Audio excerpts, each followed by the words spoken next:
In 1857, a sewer crew beneath London broke through a wall. What was inside was immediately sealed before we begin. I want you to do something for me. Nothing difficult. Nothing that asks much of you at all.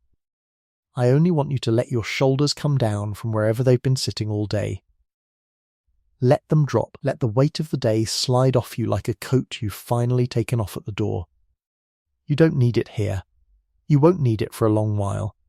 Find the most comfortable position you can. Settle the pillow beneath your head. Draw the blanket up if the room is cool, or let it rest lightly across you if the night is warm. There is no rush now. There is nowhere you have to be, nothing you have to solve, no hour you have to keep. The only thing in front of you now is a long, slow, quiet story, and the whole point of it is to carry you gently down into sleep. If you drift off before the end, that is not a failure. That is the story doing exactly what it was made to do. And if you wake in the small hours and find my voice still going, still murmuring on beneath the streets of an old city, you can simply close your eyes again and let it fold back over you. It will still be here, so let your breathing slow. In, softly, through the nose. And out. Longer, through the mouth. And again. You don't need to force it, just notice it. The way you might notice a tide going out somewhere far off in the dark. In and out. Good, that's all. That's all you have to do tonight. Now, what I'm about to tell you isn't the version they teach. I want to be honest with you about that from the very start, here at the doorway, before we go down.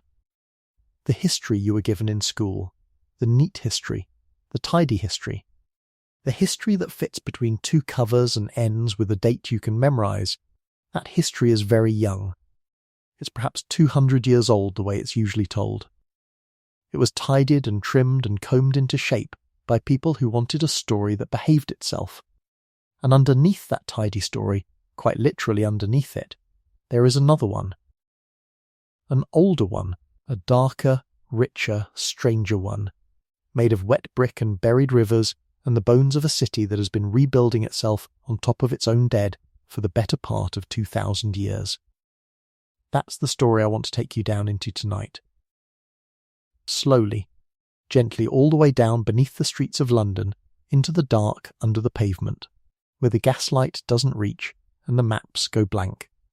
And it begins, as so many of the best forbidden things do, with a man standing in the dark with a lantern in his hand and a wall in front of him that should not have been there.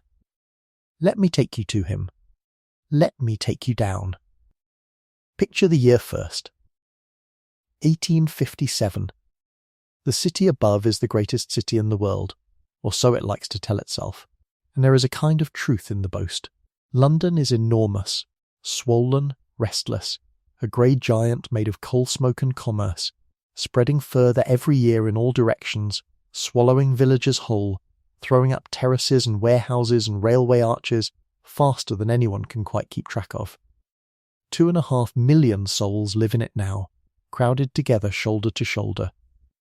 And every one of them eats and drinks and washes and breathes, and every one of them produces waste. And all of that waste has to go somewhere.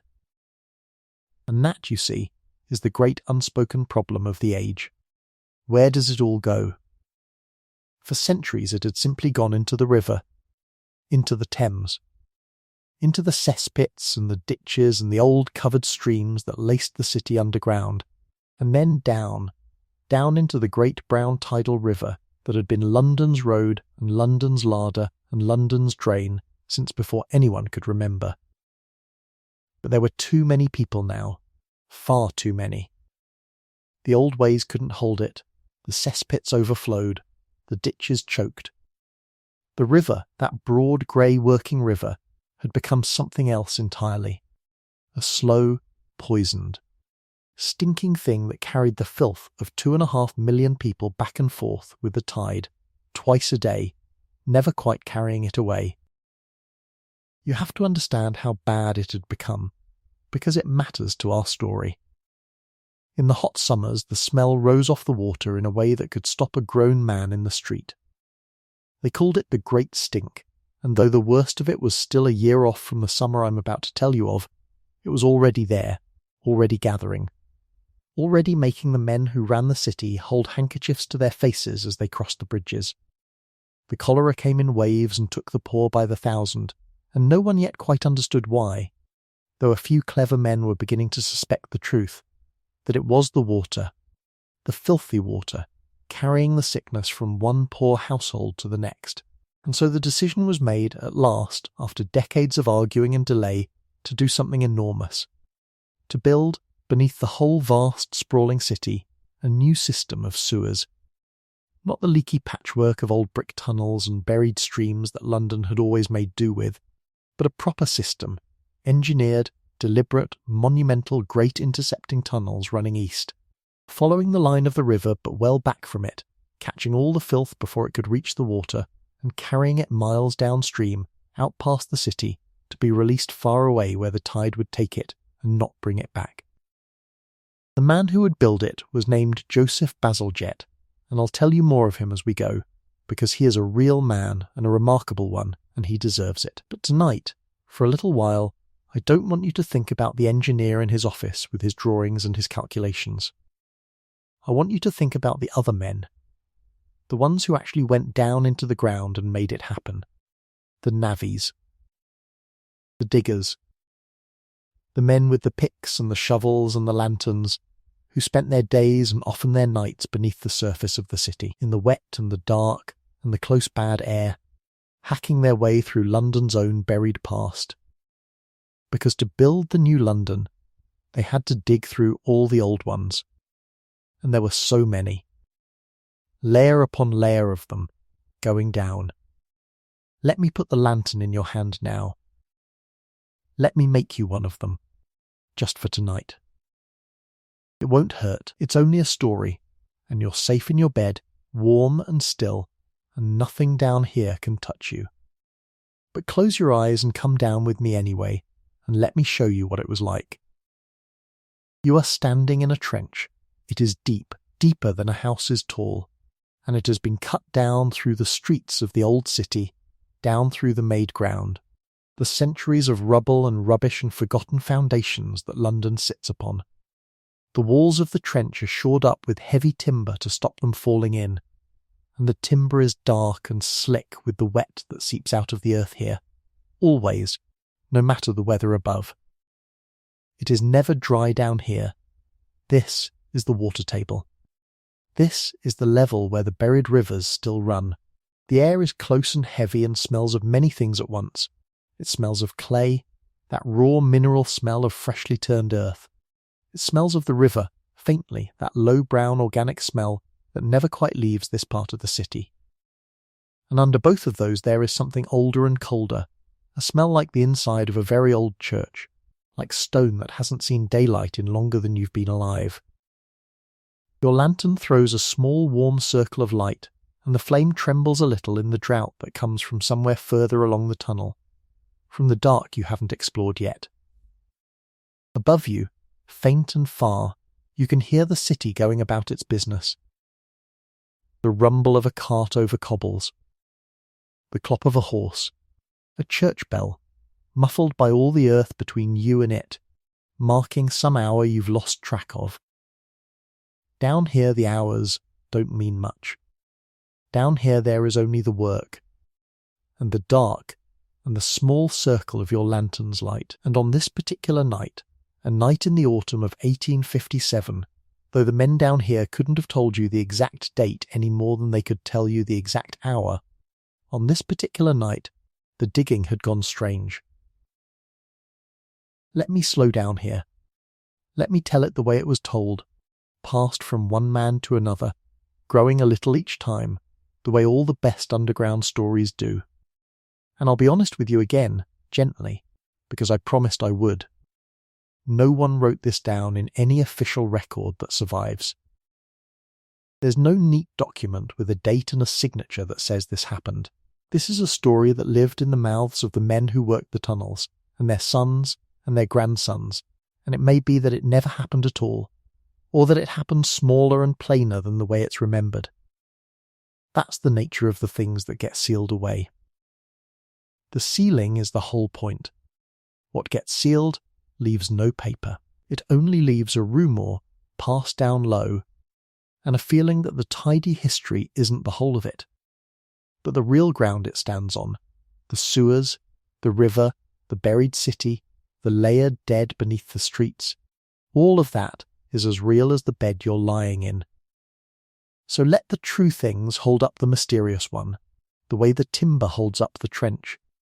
And come a little further down with me. There was a foreman on that stretch of the works, and in the story he's usually given the name Thomas Hollis, though you'll hear it told with other names too, and it hardly matters. A steady man. A serious man. The kind of man who'd worked underground since he was a boy and wasn't given to fancies. And on that night, one of his diggers came to him with a strange thing to report. They'd struck a wall. Now, striking a wall underground in old London was not, in itself, strange at all. Quite the opposite. The men struck walls all the time.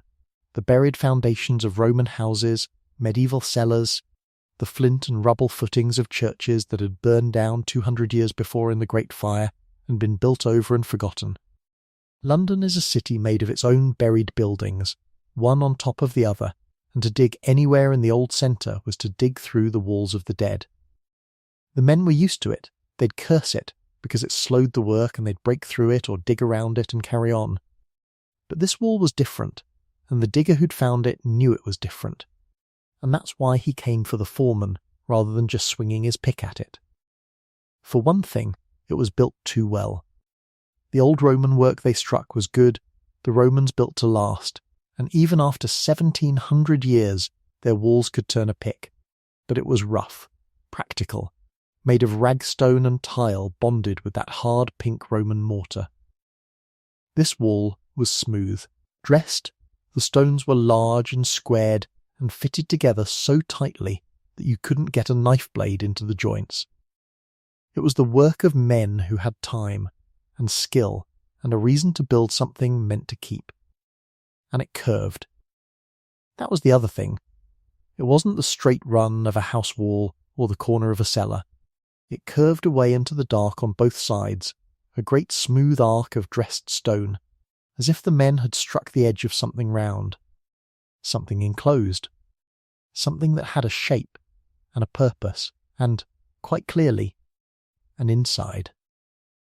The foreman came and looked at it in the lantern light and ran his rough hand over the stone, and the story says he was quiet for a long time. Longer than the men liked, and then he said the thing that men always say at the top of a story like this, the thing that seals the whole tale up tight before it's even begun. He said, "Leave it till morning. We'll fetch someone who knows." Now hold that image for a moment before we go on, because I want you to sit with it, comfortable and warm in your bed, the way the men must have sat with it in the dark, a curved wall of beautifully cut stone, far below the streets, in a place where the maps say there is nothing but made ground and clay and the buried river. A wall that curves, which means a chamber, which means an inside, and an inside that someone, a very long time ago, took great care and great skill to seal away and to hide, so deep and so well that 17 centuries of city could pile up on top of it and never know it was there.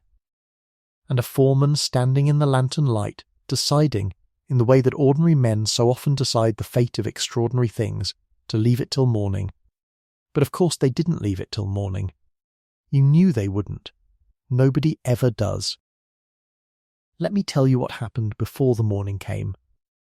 But first, because we have all the time in the world tonight, and because the going down is half the pleasure of a story like this, let me take you back up, out of the trench, and show you the city they came down from. Let me show you 1857 from the top, so that when we come back to that curved wall in the dark, you'll feel the full weight of everything sitting above it. Breathe with me again. In and slowly out. Let the trench fade for a moment. We'll come back to it. It isn't going anywhere. It's waited 1700 years already. It can wait for us. The London of that year was a city that could not sit still. Everywhere you looked, something was being torn down or thrown up. The railways were driving in from every direction, great iron arteries pushing their way through the old streets, sweeping away whole quarters of ancient housing, spanning the river with bridges, boring their cuttings down through the same layered ground the sewermen were digging. There was a fever of building in the air, and a fever of demolition to go with it, because you could not build the new city without breaking the old one, and every time a spade went into the ground in the old centre, it turned up the past. And the past came up in the most casual, careless way. A workman clearing a foundation would find a Roman pavement, a mosaic floor as bright as the day it was laid, small tiles of red and white and grey arranged into the shape of a leaping dolphin or a knot of vines, and there was no time to save it, no one much interested, and it would be broken up and carted off as rubble along with everything else. Men found coins by the handful, worn discs of silver and bronze with the faces of emperors dead for 1800 years, and sold them for what a collector would give, or spent them on beer. They found urns full of ashes, the burned dead of Londinium, and thought nothing of it. They found the great foundations of the Roman wall, the vast city wall that had ringed London for so long that its lines still shaped the streets above, and they cut through it where they had to, and left the rest. This is what I mean when I say the tidy history is only the surface. Beneath the London of 1857, the men of 1857 walked every day upon a London that was 1500, 1700, 2000 years older than themselves, and they mostly did not look down. They were too busy. They had a modern city to build, and the ancient one lay beneath their boots, patient, enormous, waiting, giving up its treasures a handful at a time to whoever happened to be digging, and swallowing most of its secrets back down into the dark. Now I want to tell you about the river, because you cannot understand the story of the sealed chamber, or the story of the sewers, or really the story of London at all, without understanding the water beneath it. And I will tell it slowly, because it is a soothing thing, the story of water, and because you may be starting to feel the pull of sleep already, and that is exactly right. Let it come as it likes. I will keep talking. The water keeps running whether or not anyone is awake to hear it. Everyone knows the Thames, the great river, the broad grey working river that curls through the middle of London like a muscle, that carried the ships and the trade and made the city rich. But the Thames is only the largest of London's rivers, the one that survived. There were others. There were many others. And most of them are gone now, not gone as in dried up, but gone as in hidden, buried, driven underground, built over, forgotten by nearly everyone who walks above them. The greatest of these lost rivers, for our story, is one called the Walbrook. Say the name softly to yourself.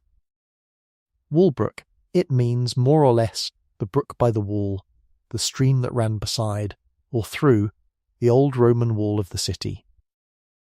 And it was no minor thing. In Roman times, when London was Londinium, the Walbrook was a proper river, a clean, fast stream of fresh water running down through the very heart of the settlement, dividing the Roman city into two halves, east and west, and giving the people who lived there something more precious than gold, clean water, drinking water, running water, in the middle of the town.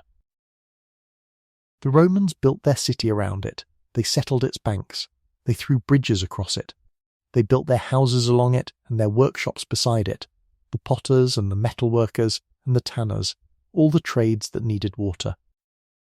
And this is the part that matters most, and I will come back to it, so hold it lightly. They made it holy, because to the people of the ancient world, a river, especially a clean, fresh river rising out of the ground and running through the middle of your city, was not just useful, it was alive, it was a spirit, it was a god, or the home of a god, and you did not simply use such a thing. You gave it gifts, you made it offerings, you threw things into the water, coins, brooches, weapons, cups, and stranger things than those, as prayers, as bargains, as ways of speaking to whatever lived in the flow. We know this because we have found them. When the Victorians and later the men of the 20th century dug down through the buried bed of the Walbrook. They found it packed with the offerings of 2,000 years, thousands of coins, pins and brooches by the hundred, shoes, writing styluses, the small precious debris of Roman lives, all thrown into the water on purpose, over centuries, by people asking the river for something. And they found skulls. This is true, and it is strange, and it belongs in a story like this one. They found human skulls in the bed of the Walbrook, many of them, far more than you would expect by chance, and the scholars still argue about why. Some say they washed down from a Roman cemetery upstream and collected in the bends of the river. Others say something darker and older, that heads were given to the water on purpose, the way the ancient peoples of these islands were said to venerate the human head, to keep it, to offer it, to give it to the sacred places. Heads in the water, skulls in the buried river. We do not know for certain, but the skulls are real, and they came up out of the ground beneath the streets, and they are part of what lies beneath the tidy history. Now here is the thing about the Walbrook that I most want you to feel tonight, lying warm in your bed, listening to my voice go on in the dark. The Walbrook is still there. It did not go anywhere. Rivers do not. As the centuries passed and London grew, the Walbrook was gradually built over, first bridged, then covered, then culverted entirely, roofed with brick and stone, until the streets ran right across the top of it, and the people above forgot it had ever been an open stream. By the time of our story, by 1857, the Walbrook had been a buried river for hundreds of years, running in the dark beneath the pavements, beneath the shops and the churches and the counting houses, still flowing, still carrying its water down toward the Thames, but hidden now, secret, known only by its name, Walbrook, a street in the city, one of the busiest little streets in the richest square mile in the world, and beneath it, unseen, the ghost of the river that gave the street its name, running on in the dark exactly where it always had. And when the sewer men dug, they dug down toward it. Of course they did.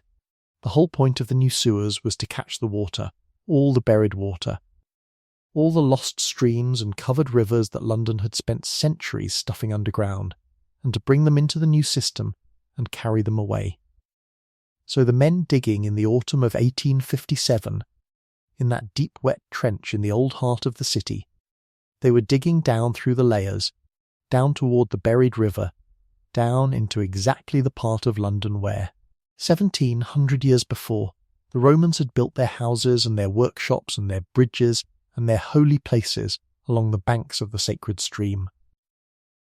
Do you see how the ground is beginning to arrange itself around us? Do you see how the curved wall in the dark is starting to sit in a landscape now? A chamber of beautifully dressed stone, deep down, near the buried Walbrook, in the very quarter where the Romans made their offerings to the water, and, we know for certain, built at least one temple to a secret god. Let me tell you about that temple now, because it is real, entirely real, one of the most remarkable things ever found beneath London, and because it will bring us right up to the edge of the dark where our story waits. But breathe first. In, slow, out, slower, you are doing beautifully. If your eyes have closed, leave them closed. You do not need them for this part. This part is all underground anyway, where there is nothing to see but what the lantern shows, and I will show you everything you need. The temple I want to tell you about was a temple to a god named Mithras. Mithras! Another name to say softly in the dark. He was not a Roman god, not originally, not one of the great familiar ones, not Jupiter, not Mars, not Venus. Mithras came from the east, from the old empires of Persia, and he arrived in the Roman world as a kind of secret. A mystery. That is the actual word the ancients used for religions like his, the mysteries, because you could not simply walk in and worship him. You had to be initiated. You had to be brought in secret, by those already inside, and you had to pass through trials, and swear oaths, and rise by stages through grades of membership, each with its own name and its own signs, until you were fully one of the brotherhood, who knew the secret at the centre. And they met underground. That is the part that should make the back of your neck prickle pleasantly, there in the warm dark of your room. The worshippers of Mithras built their temples deliberately to be like caves, low, windowless, sunk into the ground, dark, lit only by lamps and by whatever small flame burned at the far end, where the god was shown in his great carved image, forever killing the sacred bull, the act at the very heart of their secret. They did this because their story said that Mithras had performed his great deed in a cave, and so his followers went down into the earth to be near him. They went down into the dark, in London 1700 years ago, in secret, by lamplight, to worship a god from the far side of the world in a chamber they had made to be like a cave. Right there, beneath the streets, beside the buried river. We know all this because they found it. Not in 1857, the great discovery of the London Mithraeum came almost a century later, in the 1950s, when the bombed-out ground of the city was being cleared and rebuilt after the war, and a workman's spade turned up a carved stone head, and then a wall, and then the whole ground plan of a Roman temple, right there in the heart of the modern city of London, right beside the line of the buried Walbrook, exactly where I have been telling you, the Romans built their holy places along the sacred stream. It caused a sensation. Thousands of people queued in the rain to see it, and the things they found inside, the beautiful carved heads of the gods, marble faces of Mithras and Minerva and Serapis, buried carefully, deliberately, face down in the temple floor, as though someone had hidden them there in a hurry long ago and never come back for them. Hidden, buried, sealed away in the ground, in secret, and forgotten, until a workman's spade brought them up into the light 1700 years later. You are beginning to understand, I think, the shape of the world our story lives in. Beneath the tidy modern city there is a buried city of the Romans, and beneath the ordinary public religion of that Roman city there were the mysteries, the secret cults, the underground temples, the gods who could only be met in the dark, the objects buried on purpose and lost on purpose, and found again only by accident, centuries and centuries later, by men with spades who had no idea what they had struck. So when a sewer crew in 1857 broke through into a curved chamber of beautifully dressed stone, deep down beside the buried river, in the very heart of the old Roman city, a chamber sealed so well and so deliberately that no map showed it and no memory held it, you can perhaps begin to feel why the story says the foreman went quiet, and why he said leave it till morning, and why in the end what they found was sealed up again and never spoken of in any record that survives, because London had been sealing things away and finding them again for 2,000 years. It was, you might say, the oldest tradition the city had. Let me take you back down to the trench now, back to the wall. It is later in the night now, in the story, the small hours, when the city above has mostly gone quiet, when even the carts have stopped, and the only sound is the far-off river and the drip of water in the dark. The other men had gone up. Only a few remained by the wall, with their lanterns and the foreman Hollis among them. And none of them, the story says, could quite bring themselves to leave it till morning after all. So they stayed. And the foreman, the story says, took up a bar of iron and worked it into the joint between two of the great dressed stones low down, where a smaller stone had been set as a kind of blocking piece, and he leaned on the bar with all his weight, and the men helped him. And after a long while the joints were tight, remember, 1700 years tight, the blocking stone shifted, grated, and came loose. And where it had been, there was now a dark gap, a small black mouth in the curved wall, and out of it came a breath of air. I want you to notice the air, because everyone who tells this story notices the air. It was cold, colder than the trench, and the trench was already cold. And it was old. That is the only word the men had for it, and it is the right word, though it does not quite make sense. How can air be old? But you would know it if you had breathed it. It was air that had been shut away from the world for a very long time. It was still. It had no smell of the river in it, none of the living rot of the surface. It smelled of stone and of dust, and of something faintly sweet and mineral, like the inside of a cave, like a place where nothing had breathed or moved or changed since before the men's great-great-grandfathers were born. It came out of that black gap in a slow sigh, as though the chamber were exhaling after holding its breath for 17 centuries, and it touched the men's faces, and it made the lantern flames lean and gutter, and then it was still again. And Hollis, the foreman, put his lantern to the gap and looked in. Now, here I have to slow right down, because this is the heart of the story. This is the moment the whole tale exists to arrive at. And the strange thing about it, the thing that has always given the story its power, is that the tellers can never quite agree on what he saw. That is not a weakness of the story. That is its strength. Because a thing that gets sealed away leaves no record, remember, and so what fills the dark of the chamber is not a fact, but a rumour. And rumours branch. Let me tell you the branches, and you can drift among them, and let your own sleeping mind furnish the chamber however it likes. That is the truest way to hear a story like this. You are lying warm and safe in your bed, and I am going to hand you a black gap in an ancient wall and a single lantern, and I am going to let you look in yourself. In the oldest and plainest version, the one that feels the most like the truth, Hollis looked in and saw a chamber. Round, or nearly round, the curved wall they had struck was the outer wall of a circular room, and it was not large, perhaps the size of a modest parlour, with a low-domed roof of the same dressed stone rising to a point above. The floor was of stone flags, dry, undisturbed, with a fine pale dust lying over everything, the slow sediment of centuries settling out of that still old air. And in the middle of the floor there was something. A shape. A low, dark, rectangular shape like a chest or a table or, the men did not like to say it, but they thought it, like a tomb. That is the plainest telling.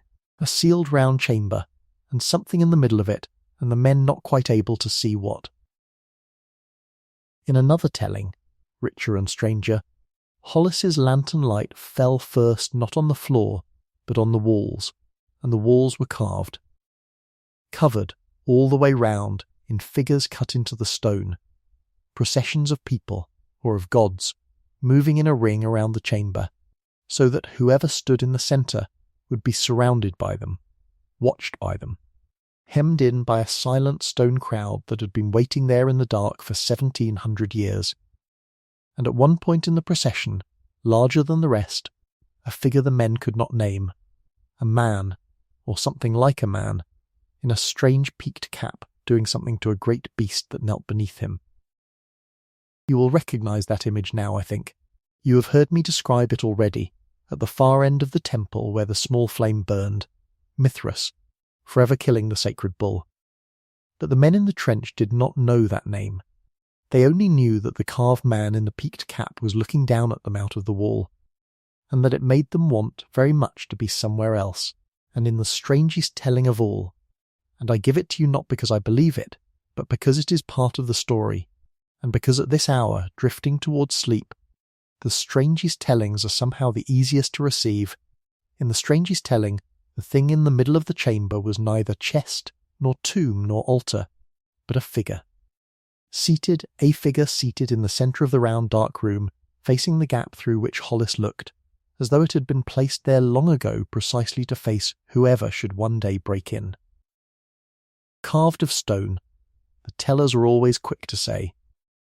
Only carved of stone, a statue, an idol, a god of the buried river set to keep watch over the offerings given to it. But carved of stone or not, it faced the gap, and its stone eyes were open, and when Hollis's lantern light crossed its face, he pulled back from the gap so fast that he cracked his head on the wall of the trench, and he would not look in again. And it was he, the steady man, the serious man, the man not given to fancies, who gave the order that ends the story. Seal it up. Not tomorrow. Not when someone who knows can be fetched. Now, tonight, put the stone back. Pack the joint. Bring the timber and the rubble, and close the gap and build the sewer around it, and speak of it to no one. Seal it up the way it was sealed before, the way this city has always sealed the things it digs up, and cannot bear to have looked at, and let it go back down into the dark, where it has been content for 1700 years. And they did. That is the end of the tale, or nearly. They sealed it, and they finished their stretch of the great sewer, and the tunnel they built runs on beneath London to this day, carrying its dark water east toward the sea, and somewhere along its length, the story says, walled up behind the brick. There is a curved chamber of dressed stone, with something seated in the middle of it, still facing the place where a gap was once opened, and then closed again, still waiting, patient as only stone can be patient, in air that is cold and old and has not been breathed by any living thing since the night they put the blocking stone back. Now, let your breath go all the way out. There you felt the story tighten for a moment, did you not? Even told gently, even told for sleep. That little pleasant tightening at the base of the skull. Let it loosen now. Let it go soft again. Because I promised you at the doorway that there would be no jolts here. And I meant it, and now I am going to keep that promise by doing the kindest thing a teller of such a tale can do. I am going to open the chamber up. I am going to tell you what was almost certainly really there. And it is not frightening. It is beautiful. And it will let you rest. Because here is the truth, the warm true thing beneath the shiver. Everything in that chamber, whatever precisely it was made by people. People like you. People with hands and worries and children and cold feet on winter mornings. People who laughed and grieved and grew old. People who lived beside a bright river in a small far-off town at the very edge of a great empire. And who wanted, as you want, as everyone who has ever lived has wanted, to reach past the edge of their own small lives and touch something larger. That is what the carved figures were. That is what the seated stone thing was, if it was there at all. Not a monster set to keep watch. A god made by human hands, to comfort human hearts. And the offerings in the chamber, the coins and the cups and the small precious things, those were prayers. Frozen prayers. The prayers of people who are your own ancestors, near enough, reaching up out of the deep past toward exactly the same dark that you are drifting into now. You are not looking at something alien down there in the chamber. You are looking at family, old family, 1700 years back, who stood in the dark with a small flame and asked the same questions you ask in the dark before sleep. Who are we? Where did we come from? What is out there, beyond the edge of the light? And they left their answers carved in stone, and buried them, and the ground kept them safe. And that is not a horror. That is a kind of tenderness. The earth of London holding your ancestors' prayers gently in the dark, for you to find whenever you are ready. So let us go and meet them properly. Let us go all the way back, past the sewer men, past even the Romans of the Mithraeum, all the way to the very beginning, to the first people who ever stood where London stands and looked at the great grey river and decided to stay. Let me tell you how the city was born. It is a long, slow, gentle story, and you have all night, and I will be with you the whole way down. Go back with me then, further than the sewers, further than the Romans. Go back to a time before there was any London at all, before there was a name for the place, before there were streets or walls or bridges, before there was anything here but the river and the marsh and the wide quiet sky. The land itself is older than any of it, of course older than we can really feel. The chalk beneath the clay was laid down at the bottom of a warm sea 100 million years ago, grain by grain, the shells of tiny creatures drifting down through the water in a snow that lasted for ages of the world. And then the sea drew back, and the land rose, and the ice came and went, great sheets of it grinding down from the north and melting away again, and each time the ice melted, the water it released went looking for the sea, and cut the valleys, and one of those valleys, broad and low and gentle, became the valley of the Thames. The river you know is the last and smallest of many. In the age of the ice the river was vast, a braided flood miles wide, carrying gravel and boulders down toward a sea that was itself much lower, because so much of the world's water was locked up frozen. And in that cold wide valley, tens of thousands of years ago, the first people came. Not to stay. No one stayed then. They followed the herds, the reindeer and the wild horse, and the great shaggy mammoth, across a land that was still joined to the continent, for Britain was not yet an island. You could walk to it. People did walk to it, following the animals, and we know they were here because they left their tools in the gravel. Beautiful things, hand axes of flint, napped to a teardrop edge, dropped or lost or laid down by hunters beside the ancient river, and turned up again, tens of thousands of years later, by men digging gravel pits in the London suburbs. Held in the hand of a Victorian workman, and before that, held in the hand of someone who watched mammoths drink from the Thames. I find that a peaceful thought, and I offer it to you as one. The oldest human thing ever found in London is a flint axe from the deep ice age, and it fits the hand exactly the same as it did then, because the human hand has not changed. Whoever made it had your hands.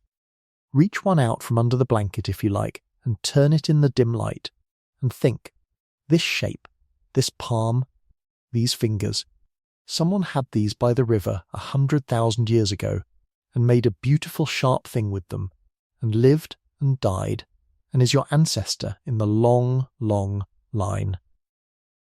You come from people who watched mammoths at the water's edge. That is in you somewhere, far down, older than any name. The ice made its last retreat, and the world warmed, and the sea rose as the ice let its water go, and one day, not in a single day, but over centuries, the rising sea flooded the low land that had joined Britain to the continent, and Britain became an island. An island. That word will matter later, all through this story, because the whole long tale of these islands is shaped by that fact, that they are set apart, ringed by water, easy to feel as a world of their own. The people who were here when the flood came were cut off, gently over generations, and became islanders, and their children's children forgot there had ever been a way to walk to the mainland, and the sea became the edge of the world. And still there was no London. For thousands of years after Britain became an island, the place where London would stand was just a particularly good bend in a particularly useful river. The people of those long ages, the ones who learned to farm, who cleared the forests, who raised the great stone circles out on the plains to the west, who worked first in gold and then in bronze, and then in iron, they lived all across these islands, in their farms and their hill forts and their scattered settlements, and they crossed the Thames and fished it and traded up and down it, but they did not, as far as we can tell, build a town at the London Bend. They left things in the river, though. There, again, is that old habit of the water. All up and down the Thames, dredgers and mudlarks and archaeologists have pulled from the river the offerings of these deep-time people, swords of bronze, beautiful and unused, shields of thin-hammered metal too fine ever to have stopped a blow, helmets, cauldrons, and human skulls, once again the skulls, given to the river on purpose across thousands of years, long before the Romans, long before the Walbrook was made holy, because the giving of precious things to the water was one of the oldest and deepest habits these islanders had. So already, before our city is even born, we can feel the pattern of it, water that is holy. Things given to the water and to the ground, the dark below the surface as a place of gods and gifts and the dead. That pattern is older than London. London did not invent it. London was built on top of it, and inherited it, and never quite shook it off. And that is why, all through the history I am telling you, the same things keep happening. The digging down, the finding of the buried holy thing, the sealing of it away again. The city is only doing what the people of this river have always done. Now let the Romans come. Let me bring them slowly across the sea and up the river, and let me show you the actual birth of the city, the true beginning of the thing that would one day have sewers and a great stink and a foreman named Hollis with a lantern at a curved wall. It is a little under 2,000 years ago. The great war machine of Rome, which has swallowed most of the known world, turns its attention at last to the misty island at the edge of everything, the island the Romans have heard of for generations, the island of tin and gold and fierce painted tribesmen, the island beyond the ocean that marks, to Roman minds, very nearly the edge of the world itself. An emperor named Claudius, needing a victory to make his name, sends his legions across the water, and they land in the southeast, and they fight their way inland, and they come, as everyone who comes inland along this coast must come, to the great river, to the Thames. And they need to cross it. And here is the thing about the river that made London, near the place where London now stands. The Thames was crossable. Not easily, it was tidal here, wide and deep and treacherous, laced with marsh and mudflat on both banks, but there was a stretch where the ground rose a little on the north side into two low gravel hills, dry and firm, and where the river narrowed just enough that a bridge could be thrown across. The lowest bridging point. The last place, coming up from the sea, where you could reasonably span the river, and, for anyone coming down the river to the sea, the first firm ground and the first safe harbour. A crossroads of land and water, a gate between the inland country and the whole wide world beyond the river mouth. The Romans, who understood roads and rivers and the making of cities better than anyone before them in these islands, looked at that spot and saw exactly what it was, and they built a bridge. And where there is a bridge across a great river at the edge of an empire, there will very soon be a town, because everyone and everything that crosses must pass through that one point. And where everything passes through, trade gathers, and where trade gathers, people gather, and where people gather, a city grows almost by itself, whether anyone plans it or not. That is how London was born. Not by decree, not by destiny, but because of the shape of the ground and the reach of the tide, and the simple fact that this was the place to cross.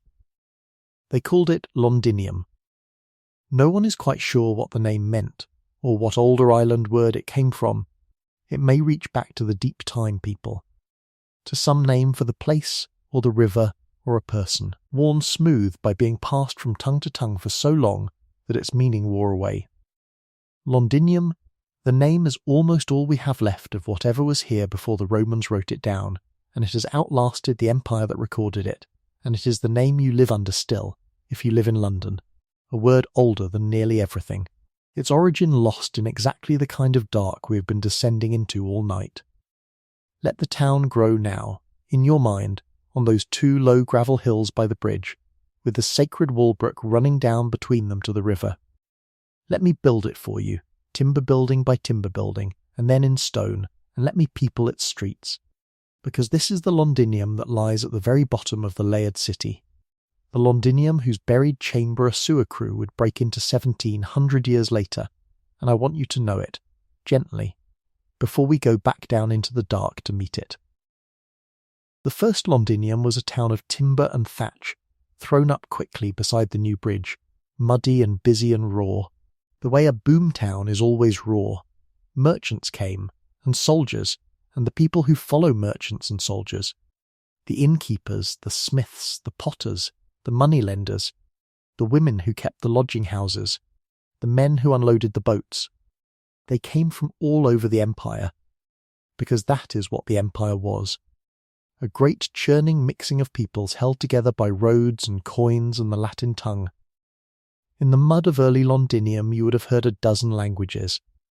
You would have met men from Gaul and Spain and Italy, from the Rhine and the Danube, from North Africa, from the eastern provinces where the mystery gods came from, all washed up here at the edge of the world by the great tides of empire, all trading and quarrelling and making their fortunes and their homes by the grey northern river. And it grew fast. Within a few years of its founding, it was a real town, thriving, spreading up the gravel hills, with a proper grid of streets and a bustling waterfront where the ships tied up. And then, very early in its life, something happened that I have to tell you about, because it is the first of the great burnings, and because the layer of ash it left in the ground is one of the ways we read the buried city. There was a queen. Her name was Boudica, and she was the ruler of a people called the Iceni, in the east of the island, and the Romans had wronged her terribly, had seized her lands, and flogged her, and done grievous harm to her daughters, and she rose against them, and much of the island rose with her. Her army swept down out of the east, huge, furious, and it fell upon the Roman towns one by one, and one of the towns it fell upon was Londinium. The Roman governor, a hard, clever soldier named Suetonius, made a cold decision. He judged that he could not hold the town, it had no walls yet, it was young and open and indefensible, and so he abandoned it. He took what soldiers he had and marched away to find better ground, and he left Londinium to its fate, and told those who could flee to flee. And many did, but many could not, or would not, and they stayed, and Boudicca's army came, and it burned Londinium to the ground and killed everyone it found. You can still see that day in the earth. There is a layer in the ground beneath London, a stratum of red and black burnt clay, ash, charcoal, the melted and scorched remains of that first timber town. And archaeologists call it the Boudican destruction horizon, and wherever they dig deep enough in the old core, they find it, a hand's breadth of the ashes of the first city, sealed beneath everything that came after. 2,000 years down, and the fire is still there in the ground. That is how the buried city keeps its memories. Not in words, in layers, in ash and clay and stone, one on top of the other, each disaster and each rebuilding leaving its stripe, so that to dig down through London is to read backward through time, through fire after fire, plague after plague, city after city, all the way to the bottom. The Romans came back, of course. Boudicca's rising failed in the end, as such risings did against the terrible discipline of the legions, and Rome returned and rebuilt Londinium bigger and grander than before, and this time it built to last. This is the Londinium that matters most for us, the great city of the 2nd century, at the height of Roman Britain, when Londinium was the capital of the province, the seat of the governor, a city of perhaps 30,000 people, with all the machinery of Roman civilization laid out along the Thames. Let me walk you through it, slowly, the way you might walk through a beautiful strange town in a dream.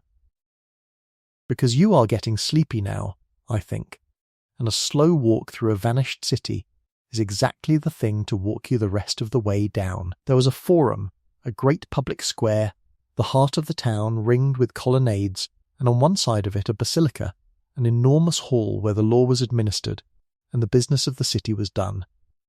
A building so vast that it was one of the largest north of the Alps, its roof held up on great rows of columns, its floors of stone, its walls painted in rich reds and greens. The foundations of it lie now beneath the streets of the City of London, beneath shops and offices, mostly unseen. But a fragment of it survives, remarkably, in the cellar of a barber's shop. A great pier of Roman masonry that the barber will show you if you ask.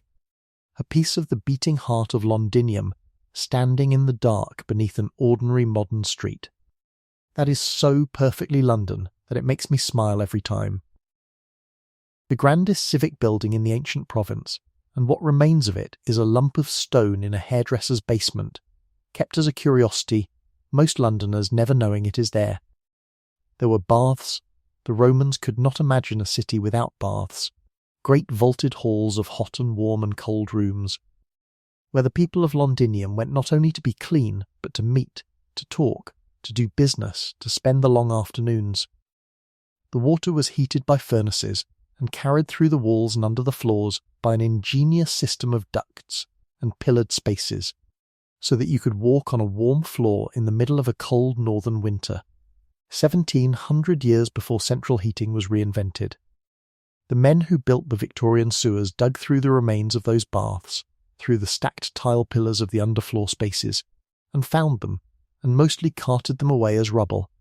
And here and there someone saved a fragment, a scrap of painted plaster, a box of tiles, and set it in a museum, where you can look at it now behind glass and see the actual wall of an actual room where an actual person of Londinium once sat and steamed and gossiped in the warm. There were temples, many of them, to Jupiter, to the whole official family of Roman gods, to the deified emperors, to the personified spirit of Rome itself. And there were the other temples, the quieter ones tucked away, the temples of the mysteries, the Mithraeum by the Walbrook that I have already told you of, and very likely others we have never found, because the mysteries kept themselves hidden, and hidden things are found only by luck, and most of them are still down there, unfound, in the dark beneath the streets. When I told you the sewer men might have broken into a chamber of dressed stone with carved figures processing round the walls, and a great image of a man in a peaked cap killing a bull, I was not inventing that out of nothing. I was building it out of the real furniture of real Roman London. Those things were down there. Some of them are down there still. The story only asks, what if a crew of tired men with a lantern were the ones to find one, in the middle of the night, with no scholar there to tell them it was only the temple of a long-dead cult, and nothing to keep them from doing what frightened men have always done with things they cannot understand, and running down through the middle of all of it, dividing the city, holy and busy and alive, the Walbrook. Always the Walbrook. The Romans channeled it and revetted its banks with timber and built their most sacred and secret places along it, and gave it their offerings, and it carried their coins and their prayers, and yes, their skulls down toward the great river, exactly as the deep time people had given their bronze swords to the Thames 1,000 years before. The habit never broke. The water was always holy. The dark below was always where you gave your gifts and buried your gods. Rest here a while, in the Roman city, in the warm afternoon of it, in the steam of the baths and the murmur of the forum and the cool green shade along the sacred stream. Nothing bad is happening here. This is the city at its ease, at its height, in the long golden middle of its Roman life, and I want you to lie in it as in a warm bath, and let it hold you, before I tell you how it ended, and how the ending is the very thing that made the buried chamber possible. Because Rome did not last.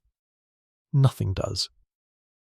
And the way Londinium slipped out of the daylight and down into the dark is one of the strangest and quietest disappearances in all of history, and it is a perfect story for the edge of sleep.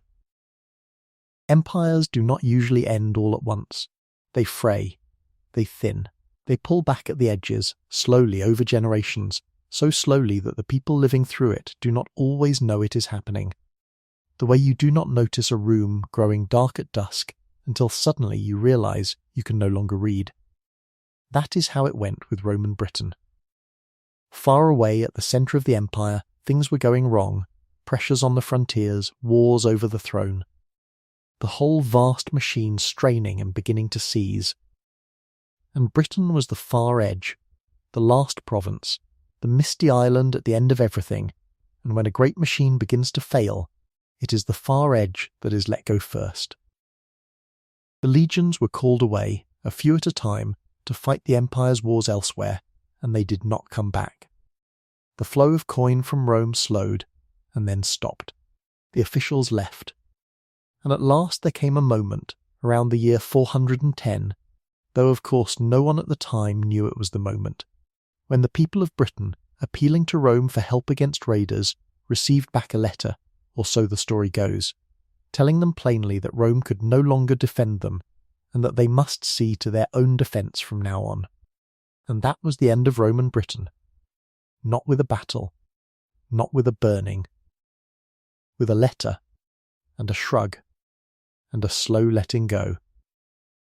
The soldiers gone, the coin gone, the officials gone, and the great city of Londinium left standing by its river, full of stone buildings that no one any longer had the wealth or the skill or the organisation to maintain. And here is the strange and quiet thing, the thing I find almost unbearably peaceful and sad at once. Londinium did not fall. No enemy stormed it. It was simply, gradually, left. The people drifted away, or died, and were not replaced, and the great baths grew cold, and the furnaces went out, and the roofs of the basilica began to leak, and then to fall, and grass grew in the forum, and the temple stood empty, and the market square where 1,000 voices had haggled in a dozen languages fell silent. Within a lifetime or two, the greatest city in the island had become a ghost. Acres of empty, roofless, weed-grown Roman stone, standing behind its great wall, with the river running past it as it always had, and almost no one left to see.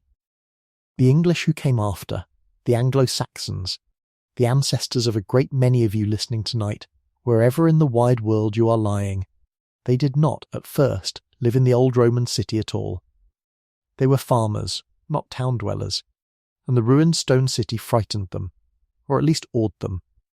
They had a word for such places, for the works of the Romans they found all across the land, the roofless halls and the paved roads and the great walls. They called them the work of giants. Because they could not imagine that ordinary people, people like themselves, had made such things. Only giants, they thought, some vanished race of giants, could have raised those walls and roofed those halls. There is an old English poem that survives, gazing at a ruined Roman city, perhaps at the baths of Bath, but it could be anywhere, it could be Londinium, and it says, with a kind of wondering grief, that these are the work of giants, wondrous and now decayed, the roofs collapsed, the towers in ruins, the men who built them long gone to earth, gripped hard in the grave. The work of giants. That is what your ancestors called the buried city, when it was not yet even buried, when it still stood roofless under the sky. And they walked among it and marvelled and were a little afraid, and mostly they let it be, and built their own small timber town a little way to the west along the river, outside the old walls, and left the great stone ghost of Londinium to the grass and the birds and the slow work of time. And that, you see, is how the burying happened. Not all at once. A stone city emptied and abandoned does not vanish, it settles. The roofs fall in and rot and become soil. The walls crumble at the top and the rubble gathers at their feet. Dust blows in and leaves fall and rot, and each year adds its thin skin of new ground, and the plants root in it, and die, and add themselves to it. And slowly, over centuries, the level of the ground rises, and the ruins sink into it, and what was the ground floor of a Roman house becomes a cellar, and then a foundation, and then simply a buried thing, deep down, with the living city rising higher and higher above it. That is why everything Roman lies so deep beneath London, not because anyone buried it, but because the city buried itself layer upon patient layer, over 1,500 years, the dead ground of each age becoming the floor of the next. When the sewer men dug down through 25 feet of made ground to reach the Roman level, they were digging down through 1,500 years of London slowly composting itself. Fire and plague and rubbish and rot and rebuilding, all pressed down into the dark, with the Roman city at the very bottom of it like the first and deepest page of a book that has been written over and over and over again. And somewhere in that slow burying, if our story is true, a chamber was closed. Perhaps in the very last days of Roman Londinium, when the city was emptying and a few faithful worshippers of some old mystery god, knowing they would soon be gone, sealed up their holy place to keep it safe, buried their sacred images, as the worshippers of the Mithraeum really did bury theirs, face down in the floor, hidden in a hurry against a day of return that never came. Perhaps that is what the sewer men found, a holy place, sealed by loving hands at the end of the Roman world, in the hope that someone, some day, would come back and open it and worship again. And no one ever did, for 1,400 years, until a foreman named Hollis worked an iron bar into the joint by lantern light and let out that breath of old cold air. If that is what it was, then it was never a thing to be feared. It was a thing to be honoured. It was the last prayer of the last Romans of London, sealed in the dark and kept safe by the earth, waiting. And the tragedy of the story, the gentle, sleepy tragedy of it, is only that the men who found it did not know that, and were tired and frightened in the dark, and sealed it up again unopened. And so the last prayer of Londinium went back down into the silence for another age, still unanswered, still waiting, patient as stone. Let that settle over you softly. There is nothing sharp in it. It is only old, and quiet, and a little sad, the way the best things are at the edge of sleep. Breathe out. Let us go on.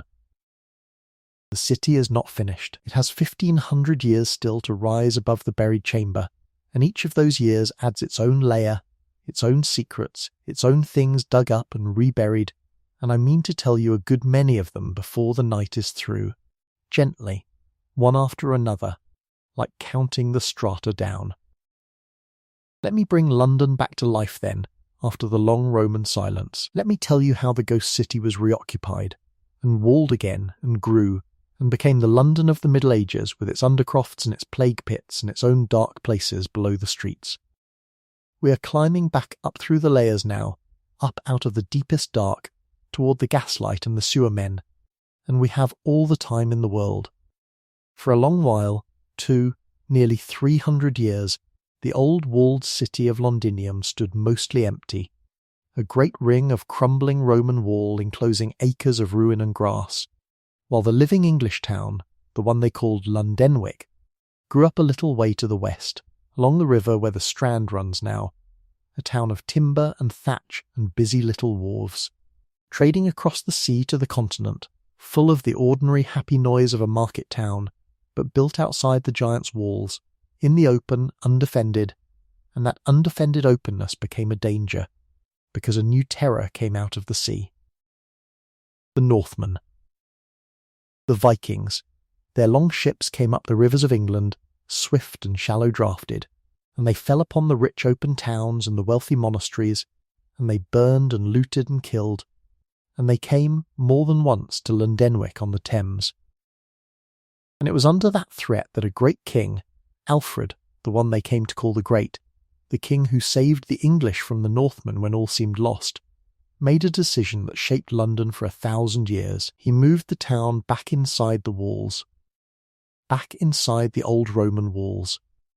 The work of giants, still standing after 400 years of neglect, still enclosing their acres of ruin, Alfred and his people repaired them, and reoccupied the old city, and set the English town down inside the ancient Roman defences, because in a dangerous age a wall is worth more than anything, and the Romans had left them a magnificent one, and so the living city came back to the place it had been born, back onto the 2 gravel hills by the bridge, back astride the buried Walbrook, and this time it stayed, and it has stayed to this day.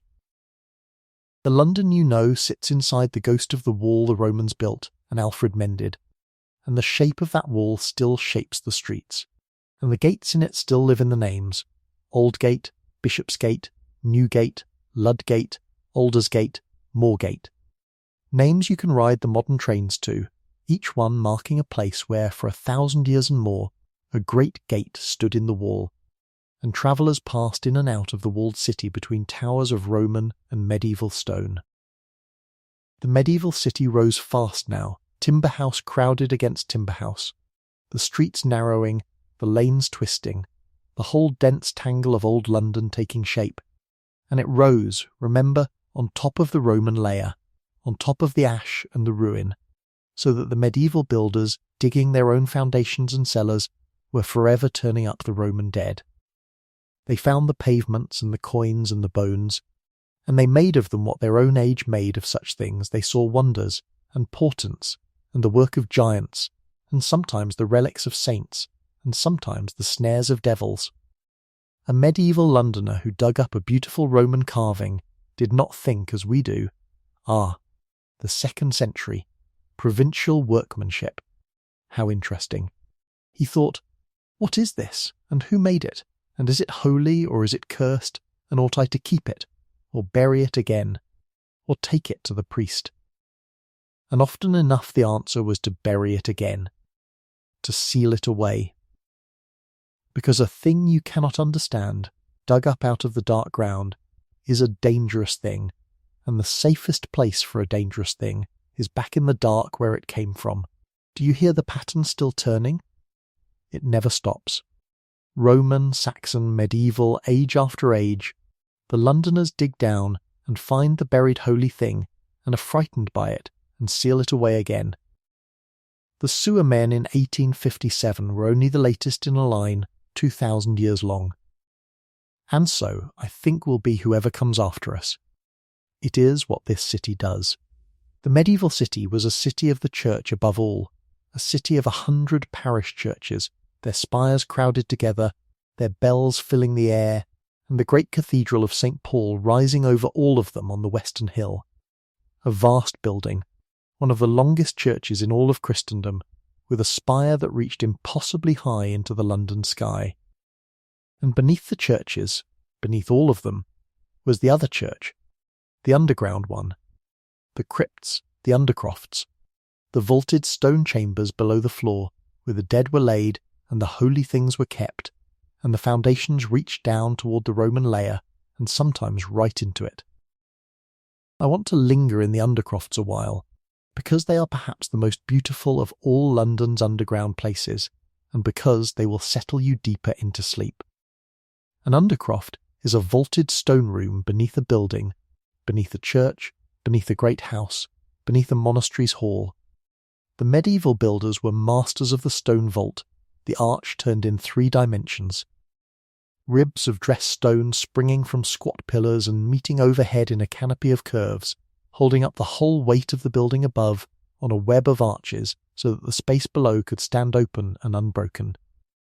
They built these undercrofts to store goods, to keep wine and grain cool in the dark, to house the machinery of a great household.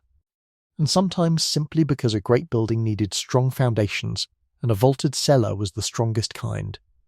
And they built them, as they built everything, to last, in good-dressed stone, and a surprising number of them last still, hidden now beneath later buildings, forgotten, reached by a stair behind an unmarked door. Whole rooms of exquisite medieval stonework surviving in the dark beneath the modern streets, some of them known only to a handful of people, some of them surely not known at all, waiting. There is one, a famous one, beneath a church in the city, a crypt of the 12th century, low and vaulted and dim, that survived the Great Fire and the bombs of the last war, and everything else that fell upon. London, and you can go down into it still, and stand in the cool stone dark, and feel the whole weight of 800 years pressing gently down through those old arches. And there are others, less famous, and others still that no guidebook lists, and the men who dig beneath London, the sewer men, the railway men, the men who lay the pipes and the cables and the foundations of the new towers. They break into them, now and then unexpectedly, a dark vaulted room where the maps show only earth, and they shine their lights around the old stone, and they wonder what it was, and mostly they seal it up and build around it and carry on, because that is the way of it, and there is a schedule to keep. You see how the story of the sealed chamber is not really strange at all, once you know the city? It is the most ordinary thing in London. The ground is full of sealed chambers. The whole city floats on a honeycomb of them, Roman and Saxon and medieval and later, vaults and crypts and undercrofts and cellars and wells and buried streams, layer upon layer, most of them forgotten, many of them never mapped, and every generation of diggers breaks into a few more and seals a few more away. The only thing that makes the story of 1857 special is what was inside, and that, as I have told you, is the part that no record holds, the part that lives only in the rumour, the part your own drifting mind is free to fill however it will. Now let me tell you about the plague pits, gently, because they are part of the dark below, and because told softly, at the edge of sleep, even the plague pits are not frightening. They are only sad and old and quiet like everything else down there. Twice in its long history, and more than twice, but twice most terribly, a great plague fell upon London. The first was in the middle of the 14th century, the one they later called the Black Death, that swept across the whole known world and killed, by the best guesses we can make, something near half of everyone in England. Half. Imagine your own street, your own town, and half the faces gone in a single year. The medieval city could not bury its dead in the ordinary way, in the crowded churchyards, one careful grave at a time, because the dead came too fast, and so they opened great pits. Outside the walls, in the open fields, they dug long deep trenches, and into them, with as much reverence as haste allowed, they laid the dead in their hundreds and their thousands, row upon row, layer upon layer, and covered them over, and consecrated the ground and prayed. And then the city, being the city, grew out over the fields, as it always did, and the plague pits that had been dug in the open country beyond the walls became in time ground within the city, built over, paved over, forgotten, until some later age of diggers, laying a foundation or a railway or a sewer, cut down into the dark and found the bones. Rows of them, layers of them, the quiet, patient, forgotten dead of the Great Plague, exactly where their neighbours had laid them 600 years before, in ground that had once been open sky and was now the floor of a cellar or the bed of a tunnel. It happens still. When they dug the newest of London's deep railways, not long ago, the great tunnels bored far beneath the city. They came, as they knew they would, upon a plague pit. This one from the second Great Plague, the one of the 1660s, the one Londoners remembered with a special horror because it was so recent, so well recorded, so near. And the archaeologists came, and they lifted the bones gently, one by one, and studied them, and learned from them, and laid them to rest again with more honour than haste had allowed the first time. And then the trains ran on through where they had lain. That is a kinder ending than the sewer men gave their chamber. It is the ending a wiser age gives the things it finds in the dark, not a sealing away in fear, but a lifting up in care, a learning, and then a gentle laying down again. I tell you this so that the plague pits will not trouble your rest. They are only the dead, our own dead, our ancestors, laid down in love and fear in a terrible year, and kept safe by the ground, and found again, and honoured. There is nothing there to fear. There is only a great tenderness, if you know how to feel it, the tenderness of a city that has been burying and finding and reburying its own dead for 2,000 years, and that carries them all, still, in the dark beneath its streets, layer upon layer, all the way down. And then, in the year 1666, came the fire, the Great Fire, the one that burned the medieval city almost entirely away. It began in a baker's house in a lane near the bridge, in a dry September after a long hot summer. And the wind caught it, and the old timber city, packed close, the houses leaning together overhead until they almost touched across the narrow lanes, went up like kindling. For days it burned, leaping from street to street, roaring through the packed heart of the old town, and when at last it died it had consumed the greater part of the walled city, thousands of houses, scores of churches, the halls of the guilds, and the great old cathedral of St. Paul itself, whose stones cracked and burst in the heat, and whose molten lead ran down the streets in streams. And once again the ground took the record of it.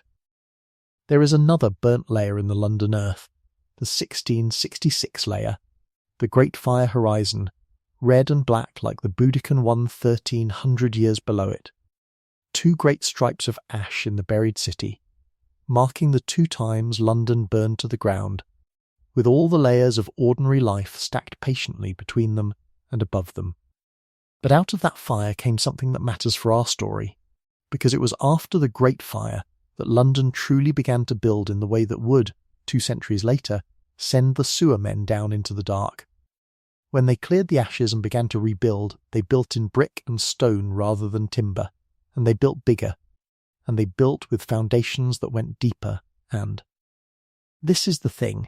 As the city rebuilt and then, in the centuries after, swelled and swelled with the coming of trade and empire and, at last, of the machines and the railways and the millions of people, It dug deeper and deeper into its own past than it ever had before. The 18th and 19th centuries were the great age of digging in London.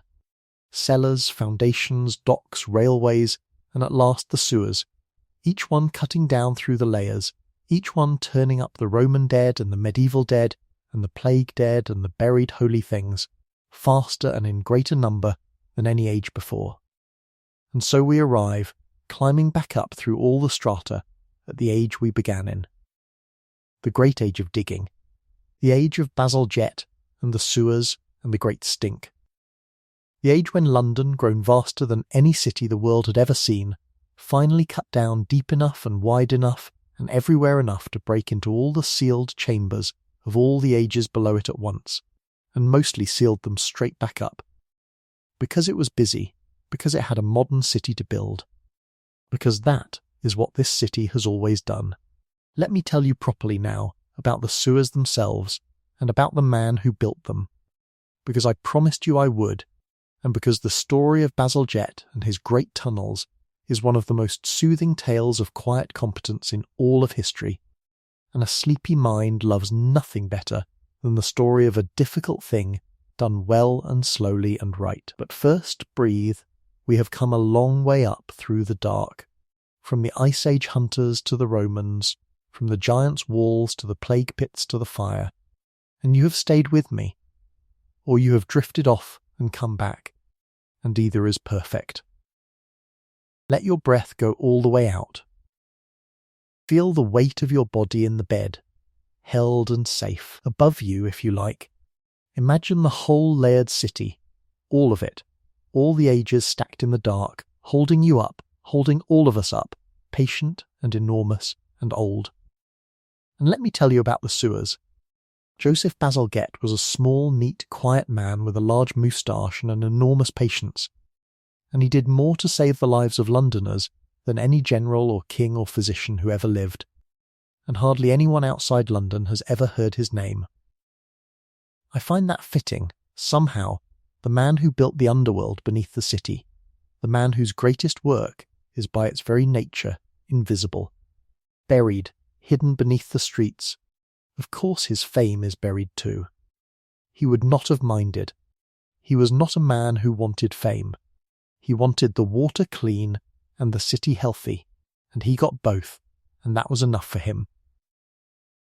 He came from a family that had crossed to England from France a few generations back, and he trained as an engineer in the great age of engineers, when railways and canals and bridges were being flung across the land by men who believed, with a kind of calm religious certainty, that there was no problem the careful application of mathematics and iron and hard work could not solve.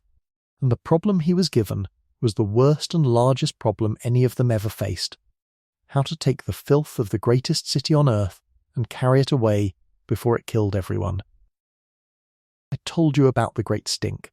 Let me tell you about the summer it came to a head, because it is a good story, and a funny one in its way, and funny stories are gentle company at the edge of sleep. The summer of 1858, the summer after our sewermen found their chamber, was hot, unusually hot, week after week of still baking heat, and the Thames, which was by then very nearly an open sewer, low and sluggish in the heat, began to smell as it had never smelled before. The stench rose off the water and rolled over the city, and it was so bad, so thick, so overpowering, that it stopped the business of the nation, because the great new Houses of Parliament stood right on the riverbank, right over the worst of it, and the members of Parliament, the men who ran the empire, found that they could not sit in their grand new chambers because the smell coming off the river made them retch. They hung curtains soaked in chloride of lime over the windows to try to block it. It did no good. They talked of abandoning the building, of moving Parliament out of London altogether. And so, this is the part I love, the thing that finally got the great sewers built, after decades of arguing and delay and penny pinching, was not the thousands of poor who had died of cholera in the crowded courts and alleys. Those deaths, shamefully, had not been enough. What finally moved the men of power to act was that the river had begun to stink under their own noses, in their own chamber, and they could not bear it. Self-interest did in a single hot summer what compassion had failed to do in 20 years. Within weeks, the money was found, and the law was passed, and Bazalgette was told to build his sewers, and build them he did. And here is where I want you to settle in, because the building of the sewers is a slow, deep, satisfying story, and I am going to tell it slowly. Bazalgette's plan was beautiful in its simplicity. All of London's filth flowed downhill, as filth does, toward the river, through the old sewers and the buried streams and the covered ditches, toward the Thames, into which it poured, only to be washed back up on the next tide. So Bazalgette resolved to intercept it. He would build great new sewers running not down to the river but along it, well back from it, parallel to it, catching all that downhill flow before it could reach the water, great intercepting tunnels on both sides of the Thames that would gather the whole outpouring of the city and carry it eastward. Downstream, by the gentlest possible slope, mile after mile, out beyond London altogether, to be released far down the estuary, where the ebbing tide would take it away to the sea and not bring it back. It sounds simple when I say it like that. It was one of the most difficult things ever built. Consider only the slope. For the filth to flow by gravity alone, and Bazalgette wanted it to flow by gravity as far as it possibly could. For a machine that never runs, never breaks, the great tunnels had to fall, steadily, evenly, mile after mile, at a slope so gentle it was almost level. A drop of a foot or two in every mile. Try to imagine surveying that. Try to imagine driving a brick tunnel, straight and true, and falling at exactly the right imperceptible angle, for mile after mile, through the crowded heart of a living city, beneath the houses and the roads and the railways and the buried rivers, through ground that was waterlogged and treacherous and packed with the buried ruins of 2,000 years, and getting the slope so exactly right that the water would run all the way to the sea, and never pool and never stop. That is what Bazalgette did. That is the calm, invisible, buried genius of the man. And the scale of it. The numbers are the kind that soothe a tired mind, because they are so large they become almost abstract, like counting stars, more than 1,000 miles of sewers when you count all the smaller ones that fed the great intercepting tunnels. Millions upon millions of bricks, Bazalgette used a special kind of cement, a new kind, that would set hard even under water, and he tested every batch of it himself, obsessively, because he knew that a tunnel meant to last for centuries could not be built on cement that failed, and his tunnels have lasted, they carry London's water still, a century and a half on, as sound as the day they were laid. Great pumping stations at the low points, magnificent buildings, cathedrals of engineering, with vast steam engines to lift the water where gravity had carried it as far down as it could go. And Bazalgette, being a man of his age, made these pumping stations beautiful, decorated them like temples, gave them ornamented ironwork and fine brick and tall chimneys like campaniles, because he believed that even the machinery of sewage deserved to be built with dignity and grace. There is one of them still standing east of the city, and inside it the ironwork blooms in painted flowers and leaves and fantastical shapes. A secret cathedral built to the moving of filth, one of the most beautiful rooms in London, and almost no one knows it is there. Of course they do not. It is part of the buried city. It is part of the work of giants that our own age raised and then forgot. And to build all this, the navvies dug, down through the layers, through the made ground and the plague pits and the medieval cellars and the Roman city, everywhere at once, all across London, tens of thousands of men with picks and shovels and barrows and the new steam machines, cutting the great trenches and lining them with brick, working by day and by lantern light through the night, in the wet and the dark and the bad air, breaking into the sealed chambers of every age below as they went. Most of what they found was carted away as rubble. Some of it was saved by the few men who cared, and it is in the museums now. And some of it, if the story is true, and told softly at the edge of sleep on a night like this, why should it not be true? Some of it was sealed straight back up, and the tunnel built around it, and never spoken of, and carries the dark water still. That is the thing I want you to hold, drifting now, as the sewers finish building themselves in your mind.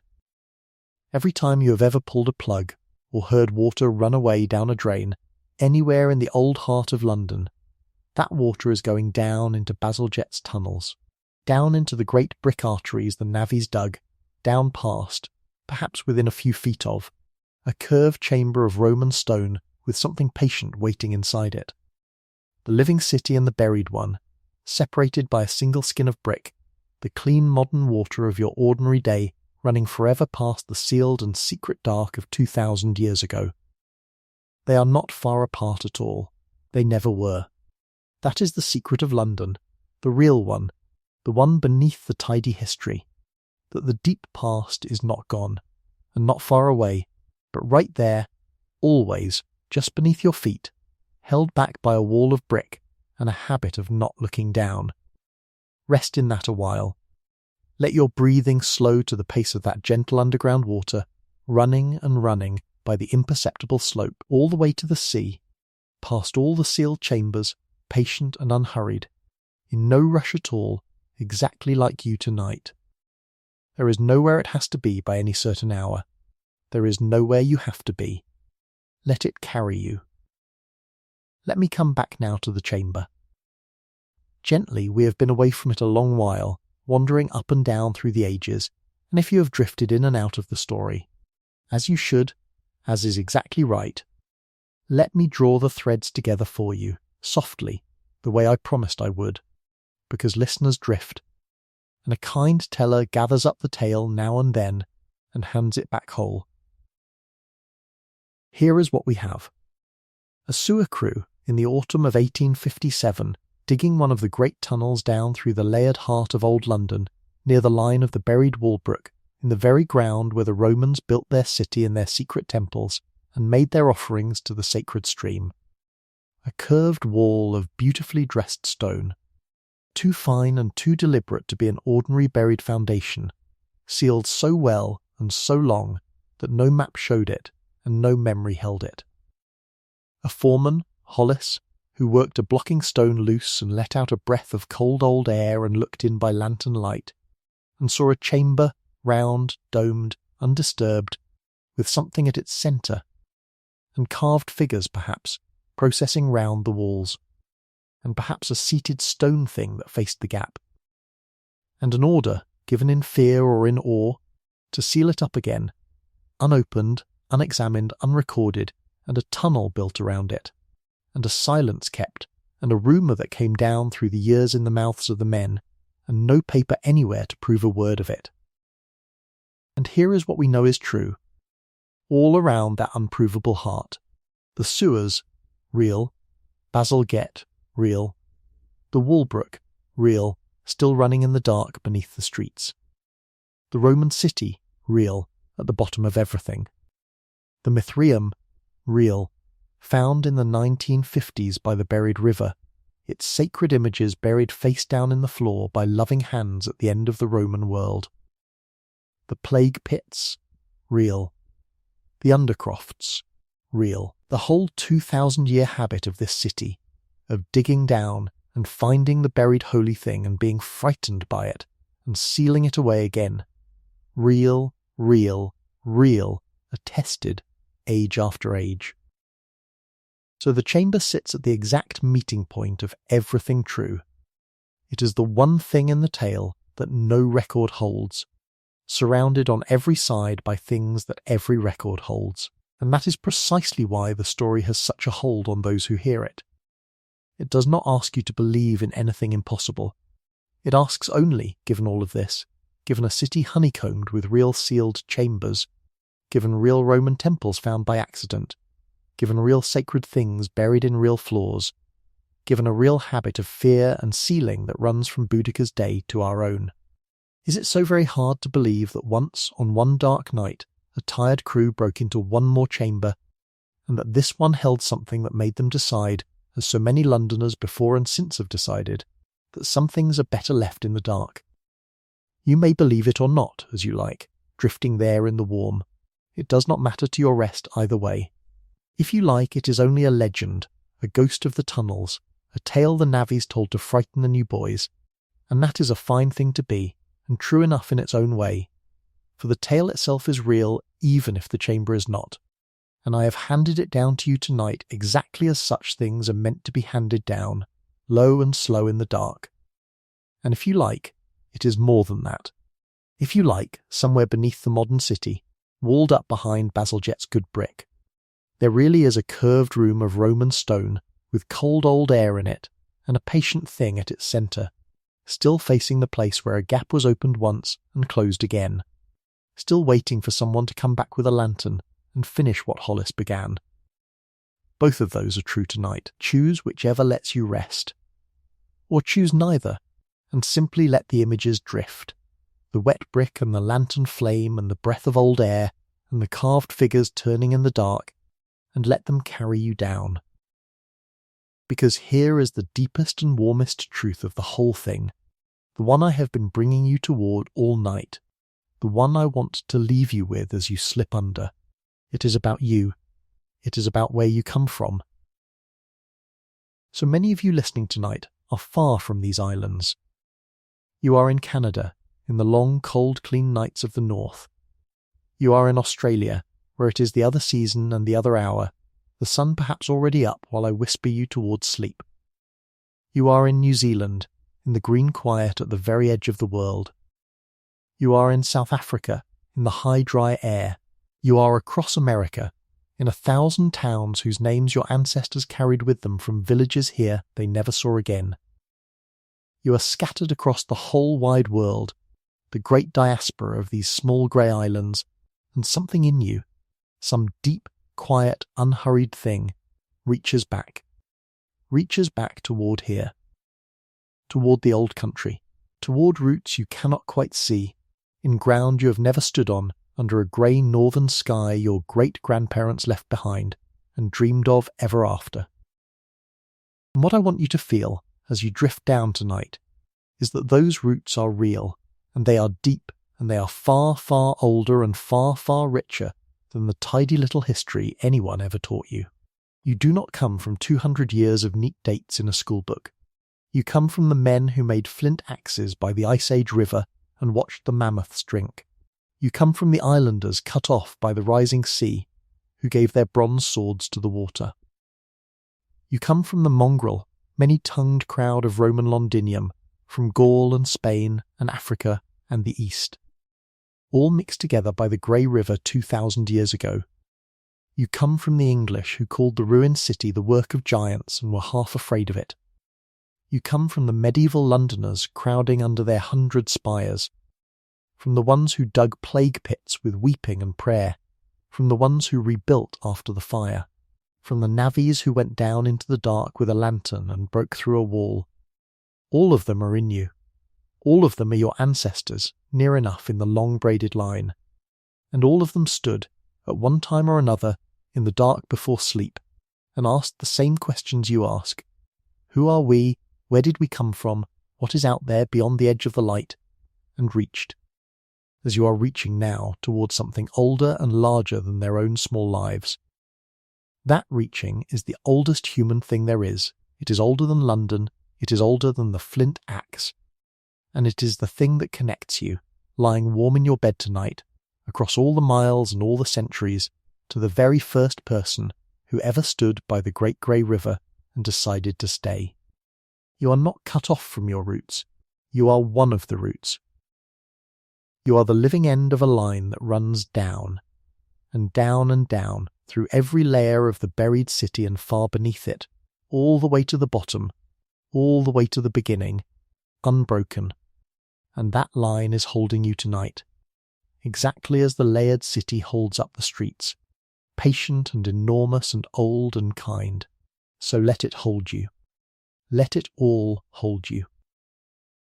Now while you drift, let me tell you about the other lost rivers, because I promised you the Walbrook was only the greatest of them, and the rest are a whole gentle country of their own, hidden beneath the streets, and to name them softly one after another is like counting a rosary of water in the dark. There is the Fleet.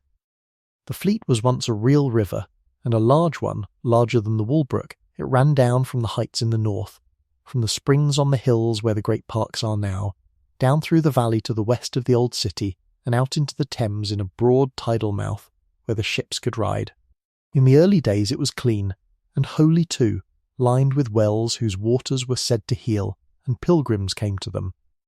But the fleet ran through the growing city, and the city did to it what the city does to its rivers, fouled it, choked it, tipped its rubbish and its waste into it, until the clean holy river became a byword for filth, a stinking ditch.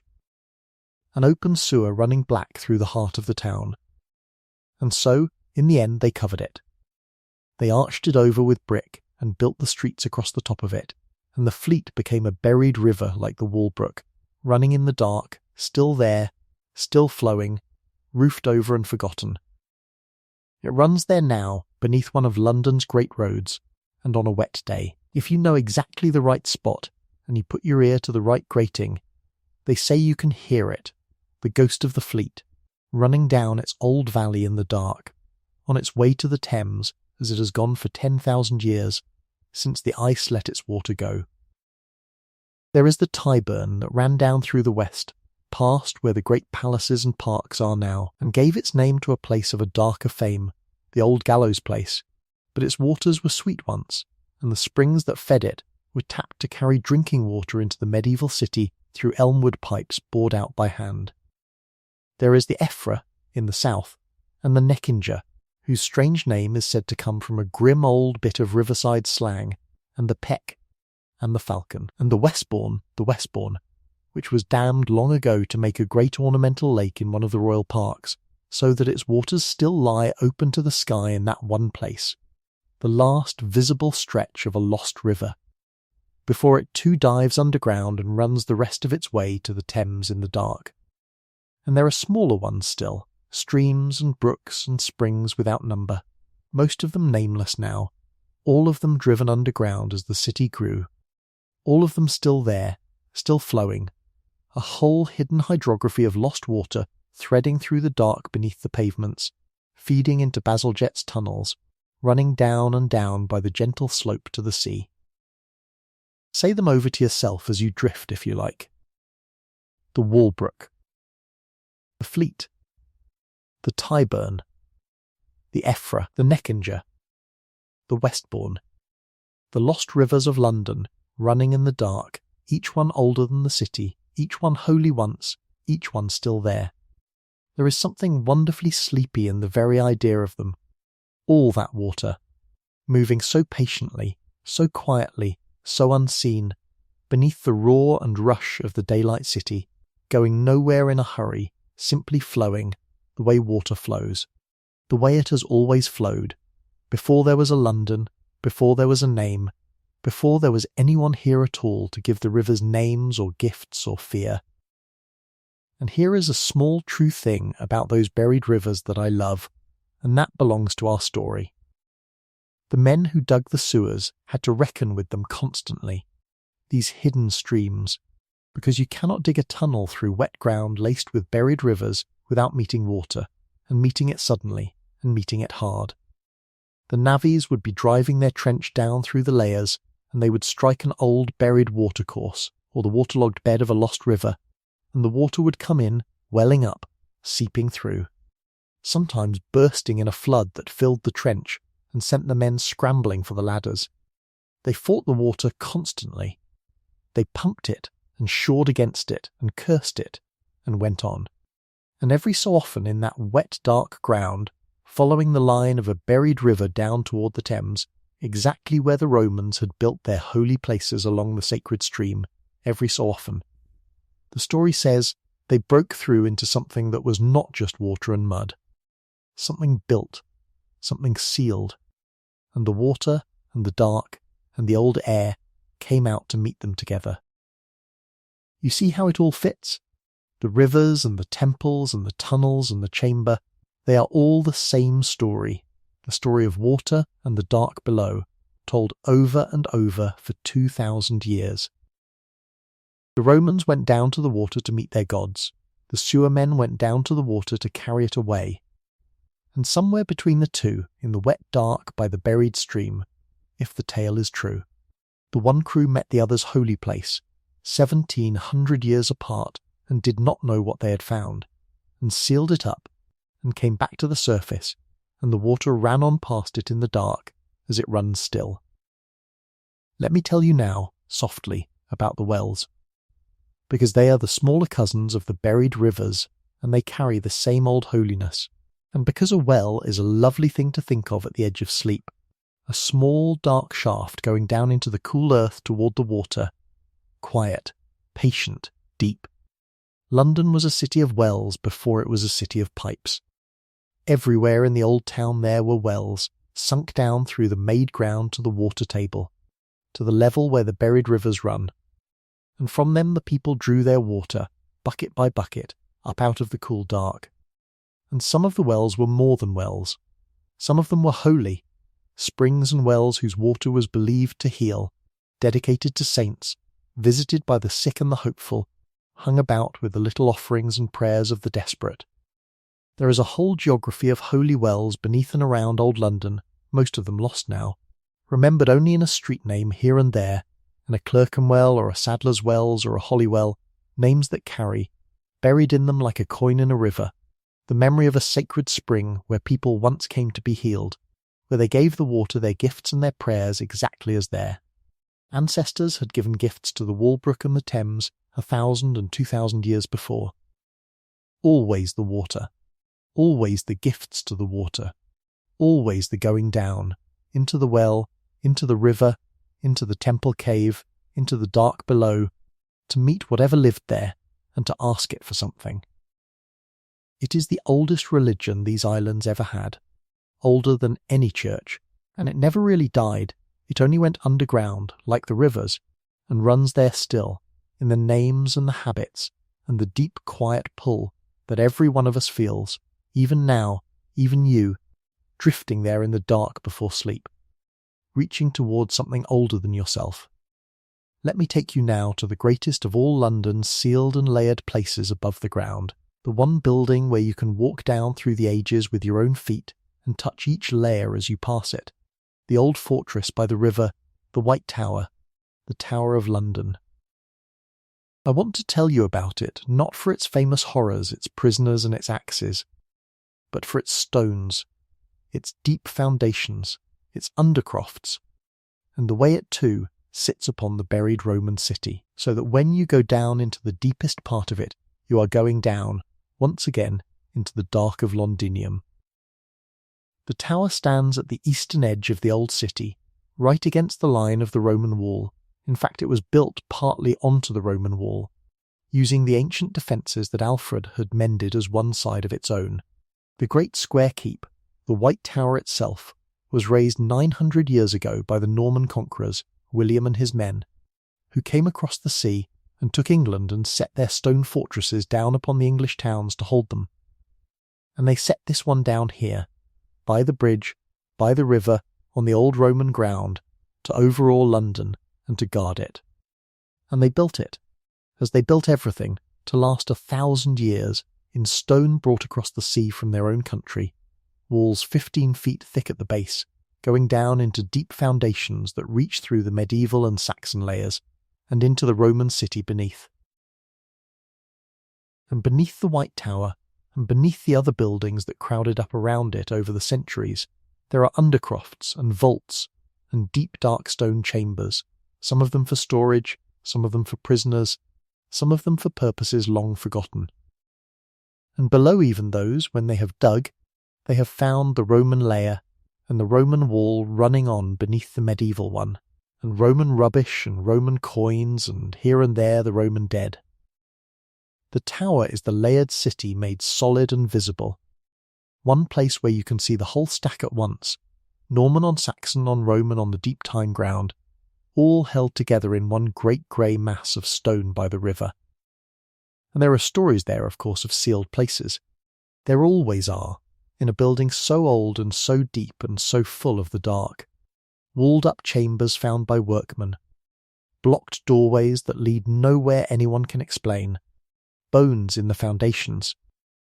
Some of these are true, and some a tale, and it is not always easy to say which, and that is exactly the condition of everything below the surface in this city. The true and the tale grown together in the dark, inseparable, each holding the other up like the timber holding up the trench. I only tell you the tower to show you that our chamber, our sealed round Roman room with the patient thing inside, is not some wild invention set apart from the real history. It is of a kind with everything down there. The whole underground of London is sealed chambers and blocked doorways and bones in the dark, and stories that cannot be proved and cannot be dismissed. Our chamber is only one more, in a city built entirely of them. Now let me take you back down into the tunnels themselves, one last long time before the night closes, because I want to fill your drifting mind with the dark and the wet and the quiet of the underground, so that you go down into sleep as into a warm, deep tunnel, safe and held. Imagine you are down there again. Not in the trench this time, but in a finished tunnel, one of Bazalgette's great brick arteries, years after the digging, when the work is done and the sewers run. It is a vast smooth curve of brick, tall enough to stand in, wider than a room, arching overhead and curving away into the dark in both directions, further than any lantern can reach. The brick is dark and old and slick with the passing of the water, and it is beautiful in its way. The great even courses of it, laid by hands that have long since gone to earth, mile after mile of it, a cathedral turned on its side and buried and set to a single quiet purpose. And along the bottom of the great curve, the water runs. Not filthy, not now. In your imagining, let it be clean. Let it be the buried rivers themselves.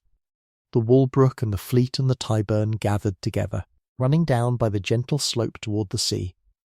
It runs quietly, endlessly, with a low continuous whisper, a sound like a voice that never stops and never rises, a sound you could listen to forever, and it is cool down here, and the air is still, and the dark is soft and total beyond the small reach of the light.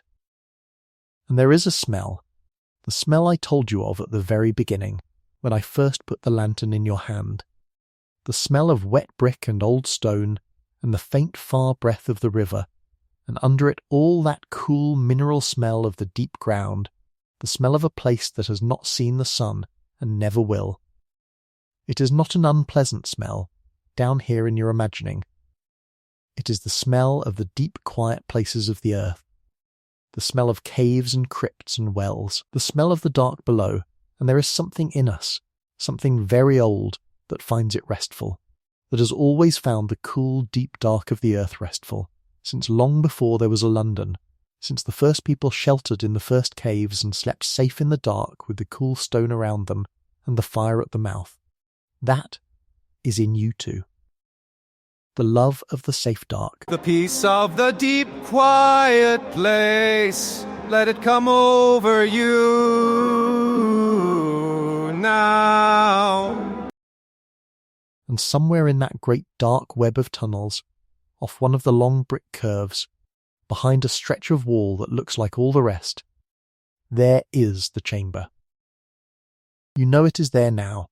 You have carried it with you all night. The cold old air, the dressed stone, the carved figures turning slowly round the walls, the patient thing at the centre facing the place where the gap was opened once and closed. It is very near, and it is very quiet, and it means you no harm at all. It has meant no one harm in 1700 years. It is only old and holy and sealed and waiting, not for anything to happen, not for any door to open, but simply waiting the way old stone waits, without impatience, without end, in the cool and the dark by the running water. And you are safe. That is the thing to hold as you go down. You are not in the tunnel. You are in your bed, warm, held, at the surface in the living daylight world, and the tunnel and the chamber are only images I have given you to rest your mind upon, soft dark shapes to sink into, the way you might sink into deep water and be held. Nothing down there can reach you. Nothing down there wants to. It is all so very far below, and so very long ago, and so very quiet. And it holds you up, all of it, all the layers, all the ages, the whole buried city, patient and enormous and old, holding up the streets, holding up the light, holding up you.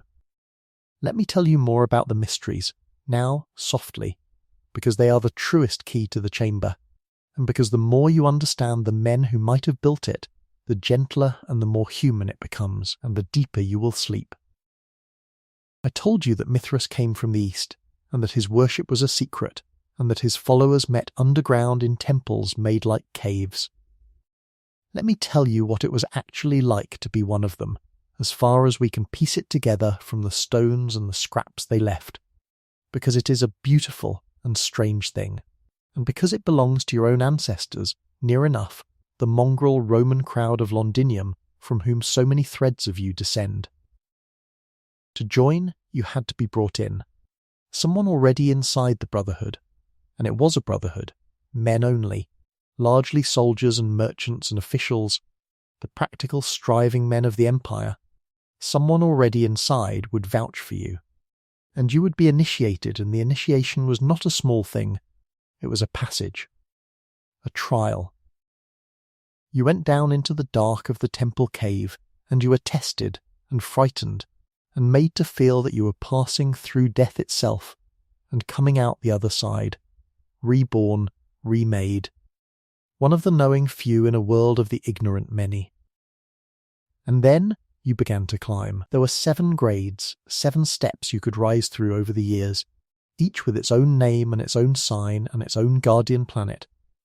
From the lowest, the raven, up through grades called the bridegroom, the soldier, the lion, the Persian, the runner of the sun, to the highest of all, the father, who led the little congregation and kept the secrets and stood in the temple, in the place of the god.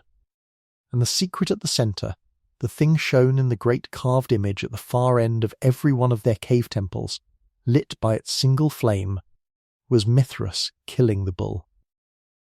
The god, young and strong, in his eastern cap and his flowing cloak, kneeling on the back of a great bull, pulling its head back, plunging his blade into its throat, while all around the scene small figures play their parts, a dog and a serpent leaping up to drink the blood, a scorpion, a raven, the sun and the moon looking on, ears of wheat springing from the bull's spilled blood or its very tail. What did it mean? Even now, no one fully knows, because the secret was kept so well that it died with the last of the fathers, and all we have is the image, repeated in temple after temple across the whole empire, the same scene, the same act, the same silent bull killing God, from the wall of Scotland to the sands of Syria, a whole vast secret shared by tens of thousands of men across 1,000 miles and 300 years, and not one of them ever wrote down what it meant, or if they did it, has not survived. That is a well-kept secret. That is the deepest kind of sealing there is. Not a chamber walled up in stone, but a meaning walled up in silence, sealed in the minds of the faithful, and carried down into the grave, and never opened. So imagine, now, what it would have been to be Hollis in the trench, and to break through, and to look in by lantern light and see, turning round the walls, a procession of small carved figures, and among them, larger. A young man in a strange peaked cap kneeling on the back of a great beast, a blade at its throat, and dog and serpent and scorpion, and the sun and the moon looking on. He would not have known the name Mithras. He would not have known that this was a god, and a foreign one, and long dead, and that the men who carved him had meant him kindly, as a promise of rebirth, as a light in the dark of death. He would only have seen a strange, fierce figure killing a great animal deep underground in a sealed cave, with carved eyes and a carved crowd all round, and something in him, something old and wordless, the same old wordless thing that made the English call the ruins the work of giants, would have said, "This is not for us. Seal it up. Leave it in the dark." And so the last, patient, unanswered promise of a God of rebirth, sealed in the dark by loving hands at the end of the Roman world, would have been sealed again, unrecognised, by a frightened man who thought he had found a horror when what he had found was only an old and gentle hope. That is the true sadness of the story, if it is true, and it is a sweet sadness, a sleepy one, nothing sharp in it. A promise of light, mistaken for a thing of darkness, and put back in the dark. It happens all the time, in the deep places, and above them too. So much of what frightens us is only an old hope we have forgotten how to read. Let me tell you now of some of the real things that really did come up out of the ground beneath London, the true finds, because they are wonderful, and because to hear them named one after another is a soothing thing, like turning the pages of a museum in a dream. They found, along the buried Walbrook, not only the Mithraeum but a whole district of Roman workshops and houses, and in the wet ground that had preserved them, extraordinary things that almost never survive wood and leather, and even writing. They found the wooden writing tablets of Roman Londinium, thin leaves of wood with wax on them, or scratched directly into the grain, and on them, faint but readable, the actual words of the actual people who lived here 2,000 years ago, business letters, contracts, IOUs, a soldier writing home, a merchant complaining of a debt, and on one of them, the oldest handwritten document ever found in Britain, a Londoner recording a financial transaction on a date we can still read, from within a few years of the city's founding. The actual handwriting of an actual person of Londinium, preserved in the wet dark of the buried river for 2,000 years, and brought up into the light in our own age, and read. That is real. That happened. You can go and see the tablets. They found leather shoes, hundreds of them, thousands, small and large. A child's sandal and a soldier's hobnailed boot, preserved in the airless wet, the actual shoes of the actual feet that walked the streets of Londinium. They found the tools of the trades, the potters and the smiths and the carpenters. They found dice, and gaming boards, and the little carved figures of household gods that every Roman family kept in a shrine by the hearth to protect the home. They found jewellery, and hairpins, and the small vials that held perfume and medicine. They found, in short, the whole ordinary furniture of ordinary lives, the things people touch every day and never think about, preserved in the dark and given back, and it is that, more than any temple or any treasure, that reaches across the centuries and takes you by the hand. A child's shoe, a pair of dice, a shopping list scratched on wax. These are your people. This is where you come from. Not giants, not gods, not a tidy list of kings and dates, but people, ordinary people, with children and debts and games and worn-out shoes, living their small precious lives by the grey river 2,000 years ago, and leaving the traces of them in the dark for you to find. Now let me tell you what the story says became of the men, because every tale like this one has its tale, its quiet ending that the tellers add on at the last, and I would not cheat you of it, though I will give it to you gently, and remind you as I do that it is tale and not record, a thing the navvies passed down, and nothing to trouble your rest. They say that Hollis, the foreman, was never quite the same after that night. Not haunted, not stricken, nothing so dramatic as that. This is a quiet story, and its endings are quiet too, only changed. Quieter himself. A man who had been steady and plain and untroubled became a man who thought, now, about things he had never thought about before. He would sit of an evening, they say, and look at nothing, and if you asked him what he was thinking, he would only say that he was thinking about how much there was under the ground, and how old it was, and how little anyone knew. He kept working the tunnels. A man had to eat, and it was the only trade he had. But he never dug in that stretch again. And when the great sewer was finished and opened, and there was a small ceremony, and the men were proud of what they had made, they say that Hollis stood a little apart, and did not smile, and looked more than once back down the dark line of the tunnel, toward the place where the chamber was walled up, as if he were listening for something, or saying goodbye to something, or asking its pardon. And they say, this is the last of it, the very tale of the tale. But when Hollis was an old man, many years on, and dying, in the ordinary way in his bed, with his family round him, he asked at the end to be told what day it was and what the hour. And when they told him, he was quiet a while. And then he said, to no one in particular, so faint they had to lean close to hear, "It will still be waiting." And no one knew what he meant. For he had never told the story to his family, only ever to the men underground, low and in the dark. And he did not explain, and soon after that he died, and whatever he knew of that night went down with him into his own quiet grave, sealed, unspoken, the way such things always go. It will still be waiting.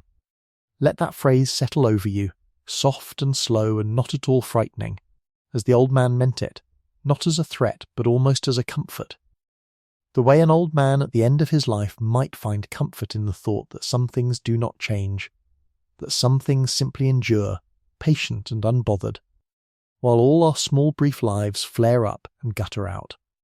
The chamber will still be waiting, the buried rivers will still be running, the layered city will still be holding up the streets, the great grey Thames will still be going out and coming in, twice a day, as it has since the ice let its water go. And you and I, and Hollis, and the Romans, and the Ice Age hunters, and everyone who has ever lived by the river, we are only the passing water, the brief bright flow across the top of all that patient ancient stone, here for a little while, and then gone down to the sea, and more water behind us, always more, coming down from the hills, running the same old channels, going the same old way. There is nothing sad in that. Not really. Not tonight. There is only rest in it, only the deep, deep rest of belonging to something so much older and larger and more patient than yourself. You do not have to hold the world up.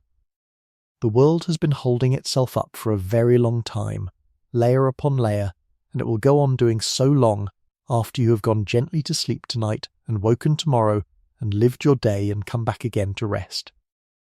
You can let go of it entirely.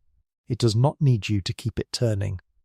It only needs you, tonight, to rest. Let me give you one more slow walk through the dark, and then I will let you go down into sleep, and I will keep talking, softly, so that if you are still with me you have a hand to hold all the way down, and if you have already slipped under, my voice will simply become part of the deep place you have gone to. A low murmur in the warm dark, the sound of the buried river, the sound of the city breathing in its sleep. Come down with me one last time. Down the ladder into the trench. Down through the layers. Down past the made ground and the Victorian rubbish and the fragments of the old timber houses. Down past the burnt layer of the great fire, red and black, the 1666 line, where the medieval city ends. Down through the medieval layers, the cellars and the undercroft footings and the coins of the old kings, past the crowded quiet dead of the plague pits laid gently in their rows. Down past the Saxon layer, thin and dark, the layer of the people who called the ruins the work of giants. Down at last to the Roman city, the ash of Boudicca's burning, the pavements and the painted plaster and the little household gods. The buried Walbrook with its coins and its skulls and its offerings of 2,000 years. The cave temple of the bull, slaying God with his marble faces, buried face down in the floor. And down, down, below even that, to the deep time ground, the Ice Age gravel with its flint axes, the bones of the mammoths, the river running miles wide under a cold clear sky, with no city on it at all, no name. No one, only the water and the marsh and the wide quiet dark, all of it beneath you, all of it holding you up, all of it yours, your inheritance, your roots, your deep old family, going down and down, unbroken, all the way to the bottom, all the way to the beginning. And there, off in the dark, near the buried river, behind a wall of good brick, the chamber, cold old air, dressed stone, the carved figures turning slowly, the patient thing at the centre, not waiting for you, not wanting anything from you, only there, only old, only quiet, keeping its long silence in the dark, as it has for 1700 years, as it will for 1700 more, while the water runs past it, and the city rises and falls above it, and you, warm and safe and far away at the surface, sink gently down into your own good sleep. Let me tell you about the river itself now, the great Thames, the one river that never went underground, that never was buried, that runs still in the open air through the middle of the city, broad and grey and tidal, exactly where it has run since before there was a city at all. Because the Thames is the oldest thing in this whole long story, older than the Romans, older than the Ice Age hunters even in a sense, and it is the great constant beneath all the change, and it is a deeply soothing thing to think of at the very edge of sleep. The Thames is a tidal river all the way through London and far above it. That means that twice a day the sea comes up it. The great pulse of the ocean, the tide, reaches its long fingers up the estuary and up the river, and the water in London rises, and slows and stops and turns and falls again, and the mudbanks along the shore are covered and then bared. Covered and then bared, twice a day, every day, forever, as they have been since the sea rose after the ice and made these islands islands. And on those mudbanks, when the tide goes out and bears them, there is a foreshore, a strip of grey mud and gravel and shingle along the edge of the river, right in the heart of the city, beneath the great buildings and the bridges, and that foreshore is one of the richest places in all of London for finding the past. Because the river has been carrying and dropping and stirring up the leavings of 2,000 years of city, and the tide turns them over twice a day and lays them out on the mud for anyone with patient eyes to find.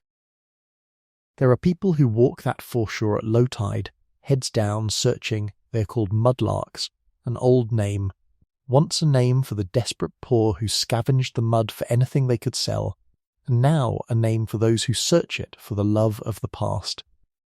And what they find is the whole layered city, jumbled together, given back by the river a piece at a time. Roman coins and Roman pottery, worn smooth by the tide.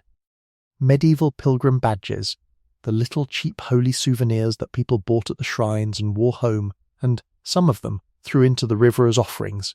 Do you hear it again? The gifts to the water, still in the Middle Ages, the same old habit, Tudor buttons and pins by the thousand, clay pipes from every century since tobacco came, the everyday broken debris of 2,000 years of Londoners living and working and losing things by the river. And now and then, something wonderful. A Roman brooch, a Saxon strap end, a little medieval token stamped with a saint. The past, handed up out of the grey mud by the patient river, into the hand of someone kneeling on the foreshore at dawn at low tide, with the great sleeping city rising all around. The river gives, you see, where the ground only keeps. The buried city holds its secrets tight, sealed in the dark, given up only to the digger and only by accident. But the river is generous. The river turns its treasures over twice a day and lays them out in the light for anyone who cares to look. And I think there is something in that worth carrying down into sleep with you, that the past is not only sealed and hidden and frightening down in the dark behind the walls. It is also this, generous, open, laid out gently in the morning light along the water's edge, waiting to be picked up, handed to you freely by the oldest and most patient thing in the whole story, the great grey river that was here before everything and will be here after everything, going out and coming in twice a day, forever, in no hurry at all. You could think of yourself, tonight, as lying on that foreshore. Not the mud and the cold of it, but the peace of it, the great sleeping city all around, the tide out, the water low and quiet, the grey light soft, and all of the past laid gently out along the edge of the water, near enough to touch, none of it frightening, all of it yours, all of it handed to you freely by the river.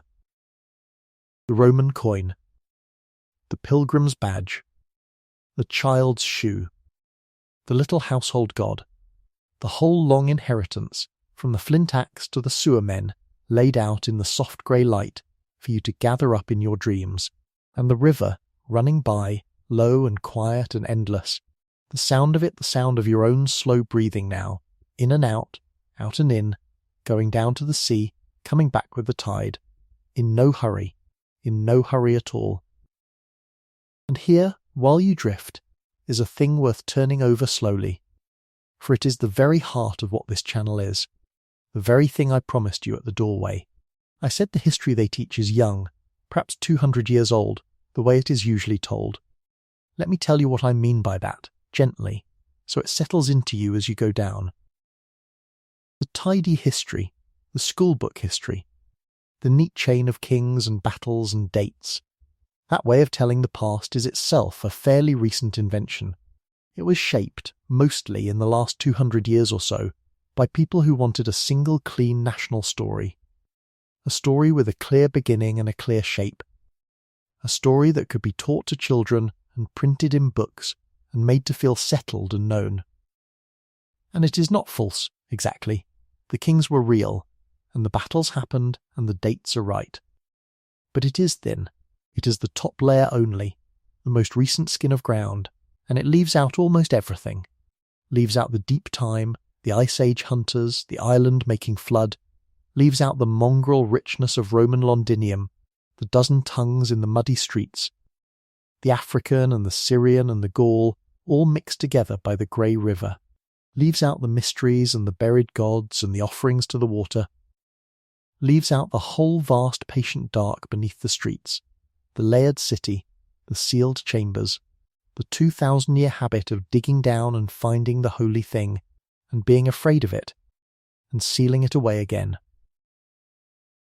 All of that is left out of the tidy history, because it does not fit the clean shape, because it is strange and deep and hard to teach, and does not end with a memorable date. And so most people go their whole lives believing that the past is the thin, bright top layer only, the 200 years of schoolbook story, never knowing that beneath it, quite literally beneath their feet, there is all the rest, older and richer and stranger, going down and down, layer upon layer, all the way to the mammoths at the water's edge. That is what I mean when I say this is not the version they teach. It is not that the tidy history is wrong, it is that it is only the surface. And what I have been doing all night, slowly, gently, one layer at a time, is taking you down beneath the surface, down through the schoolbook layer into the deep true ground below, and showing you that your roots do not stop at 200 years, or 500, or 1,000, but go down, unbroken, past the Romans and past the island-making sea, all the way to the very bottom, to the first hand that ever shaped a flint axe by the great grey river. That is your inheritance. That is where you come from, not the thin, bright top layer, all of it. The whole deep-buried city and the deep-buried land beneath it, every layer of it yours. And there is a deep comfort in that, I think, for those of you far from these shores, reaching back across the miles for roots you cannot quite see. Your roots are deeper than you were ever told. They do not depend on the tidy story, or on any story anyone chose to teach you or leave out. They are in the ground itself, in the layers, in the unbroken line of ordinary sleeping breathing people who lived and rested and dreamed by this river for longer than there has been a name for the place. No one can take that from you, and no schoolbook, however thin, can quite hide it, because it is not written down, it is in the ground, and in the water, and in you, in the deep old human likeness that runs through everyone who ever gathered by a fire at the end of a day and grew drowsy and let the dark come on. So when you reach back, tonight, drifting there in the warm, reach past the tidy history, reach past the 200 years, reach all the way down to the buried city, to the sacred stream, to the family by the fire, to the hunter by the Ice Age river, and know that all of them are yours, and all of them are holding you, and all of them, once, lay down exactly as you are lying now, and closed their eyes and slept.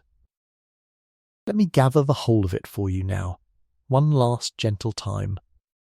the way I have gathered it before, because you have drifted far, I think. And this is the last recap, the last handing back of the tale before I let you go all the way down. We began in 1857, with a sewer crew, and a lantern, and a curved wall of dressed stone deep beneath the streets, and a foreman named Hollis who broke through and looked in and gave the order to seal it up again. And I told you honestly that the chamber itself is legend, a rumour of the tunnels, no paper anywhere to prove it, but that everything around it is true. And then we went down and back, all the way to the beginning, and climbed slowly up again through all the ages, so that you would feel the full weight of the buried city, and know that the sealed chamber is not strange at all, but the most natural thing in the world in a place like this. We stood with the Ice Age hunters by the wide cold river and watched the mammoths drink. We saw the sea rise and make Britain an island. We watched the deep time people give their bronze swords and their skulls to the water. We saw the Romans come to the one good crossing place and build their bridge, and their city, Londinium, on the 2 gravel hills by the sacred Walbrook. We saw it burned by Boudicca and rebuilt greater, with its forum and its baths and its warm floors and its hidden cave temples of the mystery gods. We watched the empire thin and fray, and let the far island go, and the great city empty and fall silent and sink slowly into the ground, layer by layer, while the English who came after called its ruins the work of giants and were half afraid. We saw Alfred move the town back inside the giants' walls, and the medieval city rise on top of the Roman dead, with its 100 spires and its undercrofts and its plague pits. We saw it burn again in 1666, and rise again in brick and stone, and swell into the vast grey giant of the 19th century, until at last it dug down deep enough and wide enough to break into all the sealed chambers of all the ages below it at once, and mostly sealed them straight back up, because it was busy, because it had a modern city to build, because that is what this city has always done. And through all of it, the water. Always the water. The buried Walbrook and the buried Fleet and the buried Tyburn and all the lost rivers running in the dark. The holy wells going down to the cool water. The gifts thrown into the water, age after age, from the bronze swords of the deep-time people to the pilgrim badges of the Middle Ages. Bazalgette's great tunnels gathering all that hidden water and carrying it gently down to the sea. And the great open Thames, oldest of all, going out and coming in, twice a day, forever, handing up the past along its foreshore in the soft grey morning light. That is the whole of it. That is the buried city, all the way down, and you are the living end of the line that runs through every layer of it, unbroken, all the way to the bottom, and it is holding you up. All of it, tonight, patient and enormous, and old and kind, so that you can let go of everything, and rest. Let me tell you while you drift of 2 more layers of the buried city, because the story is not quite done, and there is time yet, and the naming of the deep places is a soothing thing to fall asleep to. The first is the Great Wall itself, the Roman Wall, the one I have mentioned so many times, the one that ringed Londinium and stood after the Empire left, and was mended by Alfred, and shaped the streets for 2,000 years. I want you to know that it is still there, not all of it, not standing to its full height, but pieces of it, real pieces, great sections of Roman and medieval masonry, survive still, hidden about the modern city, a stretch in a quiet garden, a fragment behind a great modern building, a length of it standing in the open, in a place where the bombs of the last war cleared away everything around it, and left the ancient wall exposed to the sky for the first time in centuries. You can go and put your hand on it. You can touch a wall that Roman soldiers built 1,800 years ago, that Saxon kings mended, that medieval Londoners raised their gates in, that has stood through every fire and plague and war the city has known. And where the wall goes down into the ground, for most of it is below the modern level now, buried like everything else. Where it goes down through the layers. Its lowest Roman courses resting on the deep ground, its later medieval courses rising above. The whole 2,000-year history of the city's defence stacked in a single wall, most of it in the dark, only the top of it in the light. That is London all over. Most of everything, always, in the dark, only the top of it in the light. And the second layer I want to give you is the newest of the deep places, the one your own age would have added if you had lived to dig. The railways beneath the streets, the tunnels of the underground trains. Because London, having learned from Bazalgette that it could build a whole world beneath itself, went on building. Not long after the sewers, they began to dig railways under the city too. First shallow ones, cut and cover, great trenches roofed over with the roads put back on top.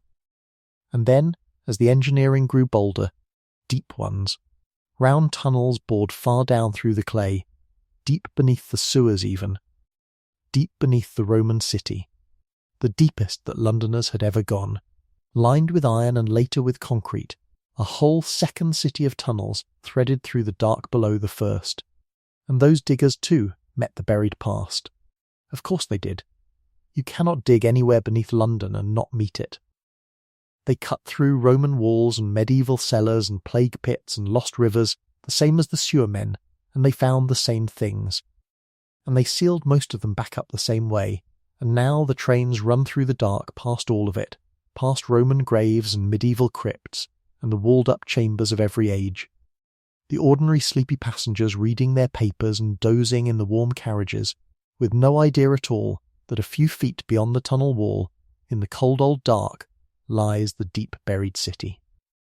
The temples and the tombs and the sealed rooms, the whole 2,000-year inheritance, near enough to touch, held back by a single skin of iron and a habit of not looking out into the dark.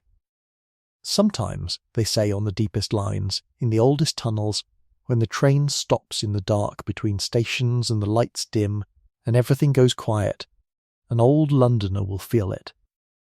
That nearness, that weight, the sense of all that ancient dark pressing in just beyond the wall. And they do not know quite why they feel it, and mostly they push the feeling away and wait for the train to move on. But it is real, that feeling. It is the buried city felt through the tunnel wall. It is the deep old dark saying hello. It is nothing to fear. It is only the same thing I have been telling you all night, that the past is not gone, and not far, but right there, always, just beyond the wall, just beneath the feet, patient and enormous and old, holding everything up. And now, having given you the wall and the railways, the newest layers and the oldest, I have given you the whole of the buried city, top to bottom. And there is nothing left to add. The story is complete. You may let it go now, all of it, and keep only whatever your sleeping mind chooses to keep, for it will all still be here when you want it again. And if you have drifted, and lost the thread, do not worry over it. Here it is again, whole, in a breath. A sewer crew, in the year 1857, deep beneath the streets of old London, near the buried sacred river, broke through a curved wall of dressed stone into a sealed chamber that no map showed and no memory held, and their foreman looked in by lantern light, and saw something he could not read, and gave the order to seal it up again, unopened, and it was sealed, and a tunnel built around it, and it carries the dark water still, and the tail of it came down only in the low murmur of the men who dug the deep places. That is the whole of it, in one breath. The chamber is legend, the buried city all around it is real, and you are the living end of the line that runs down through every layer of it, unbroken, all the way to the bottom. Hold that, lightly, and let the rest go. Before the very end, let me give you one small scene to hold, one warm human picture to carry down into sleep, because I have given you a great deal of dark and stone and water tonight, and I want the last thing in your mind before the outro to be a hearth, and a family, and a small ordinary evening a very long time ago. Imagine a house in Roman Londinium, not a grand one, an ordinary one, a merchant's house or a craftsman's, timber framed and plastered, with a tiled roof standing in one of the narrow streets that run down toward the Walbrook. It is evening. The light is going. Outside, the sounds of the city are settling for the night, the last carts, the calls of the watch, a dog somewhere, the endless low voice of the river. And inside, in the main room, a fire burns in the hearth, and a family is gathered round it, the way families have gathered round fires since long before there were houses or cities or names. There is a father, tired from the day's work, his hands rough, easing off his hobnailed boots by the fire, those same boots perhaps, that will lie 2,000 years in the wet dark and be lifted up at last by an archaeologist's careful hand. There is a mother, seeing to the evening meal, the smell of it filling the room, bread and something in a pot. There are children, 2 or 3 of them, doing what children do in the last light before bed, one of them playing with a set of dice, or a little carved animal, a toy, another already drowsing against the mother's side. And in the corner of the room on a small shelf, the household shrine, the little figures of the household gods, the guardians of the home, the ones every family kept and honoured, with perhaps a tiny lamp burning before them, a small flame in the gathering dark, a prayer for the house and everyone in it to be kept safe through the night. That is all. Nothing happens. It is only an ordinary evening 1700, 1800 years ago in a house by the buried river to be, in the deepest layer of the city that would one day have sewers and a great stink and a foreman named Hollis. A family by a fire in the last light, safe for the night, the children going drowsy, the little lamp burning before the household gods. And here is the thing to hold, the warm true thing. That family is your family. Not perhaps by direct descent, the threads are too long and too tangled for that, but by kind, by kinship, by the deep old human likeness that runs through everyone who has ever gathered round a fire at the end of a day and felt safe and grown drowsy and let the dark come on. They wanted what you want. A warm room, a full belly, the children safe. The night kept off, something older than themselves to watch over the house while they slept. And they got it, most nights, as you have it tonight, the warmth, the safety, the drowsiness coming on, the dark held gently at bay. And then they slept, exactly as you are about to sleep, in a house by the river, under the same stars, held by the same deep old human need for rest, and the little lamp burned down before the household gods, and the fire settled to embers, and the city slept, and the river ran on in the dark.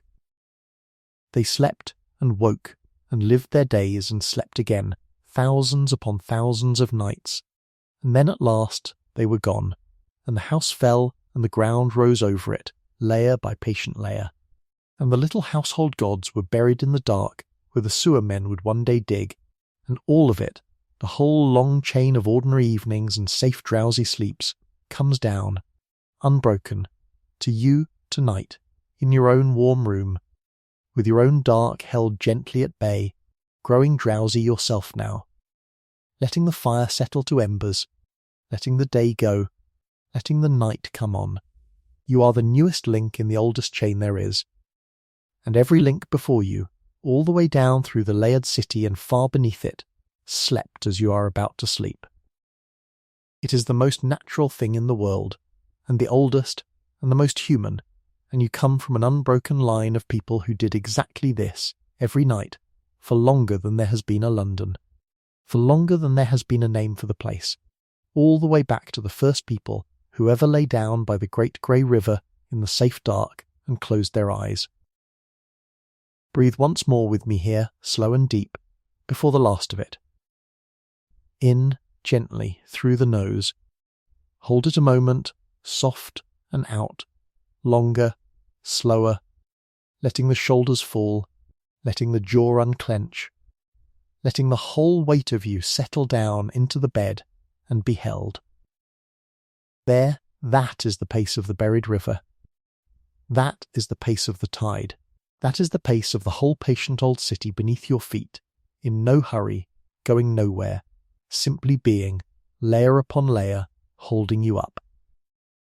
Let your breath keep that pace now, all on its own, and let me carry the rest. And here is the last small comfort I will give you, to hold as you go under. You are not alone in the dark tonight. All across the wide world, wherever you are, others are lying just as you are lying. In the quiet, reaching back toward these old grey islands, listening to the same low voice tell the same old secret history, drifting down toward the same deep sleep. A great scattered family of the wakeful and the weary, spread from Canada to Australia, to New Zealand to South Africa, to every corner of America.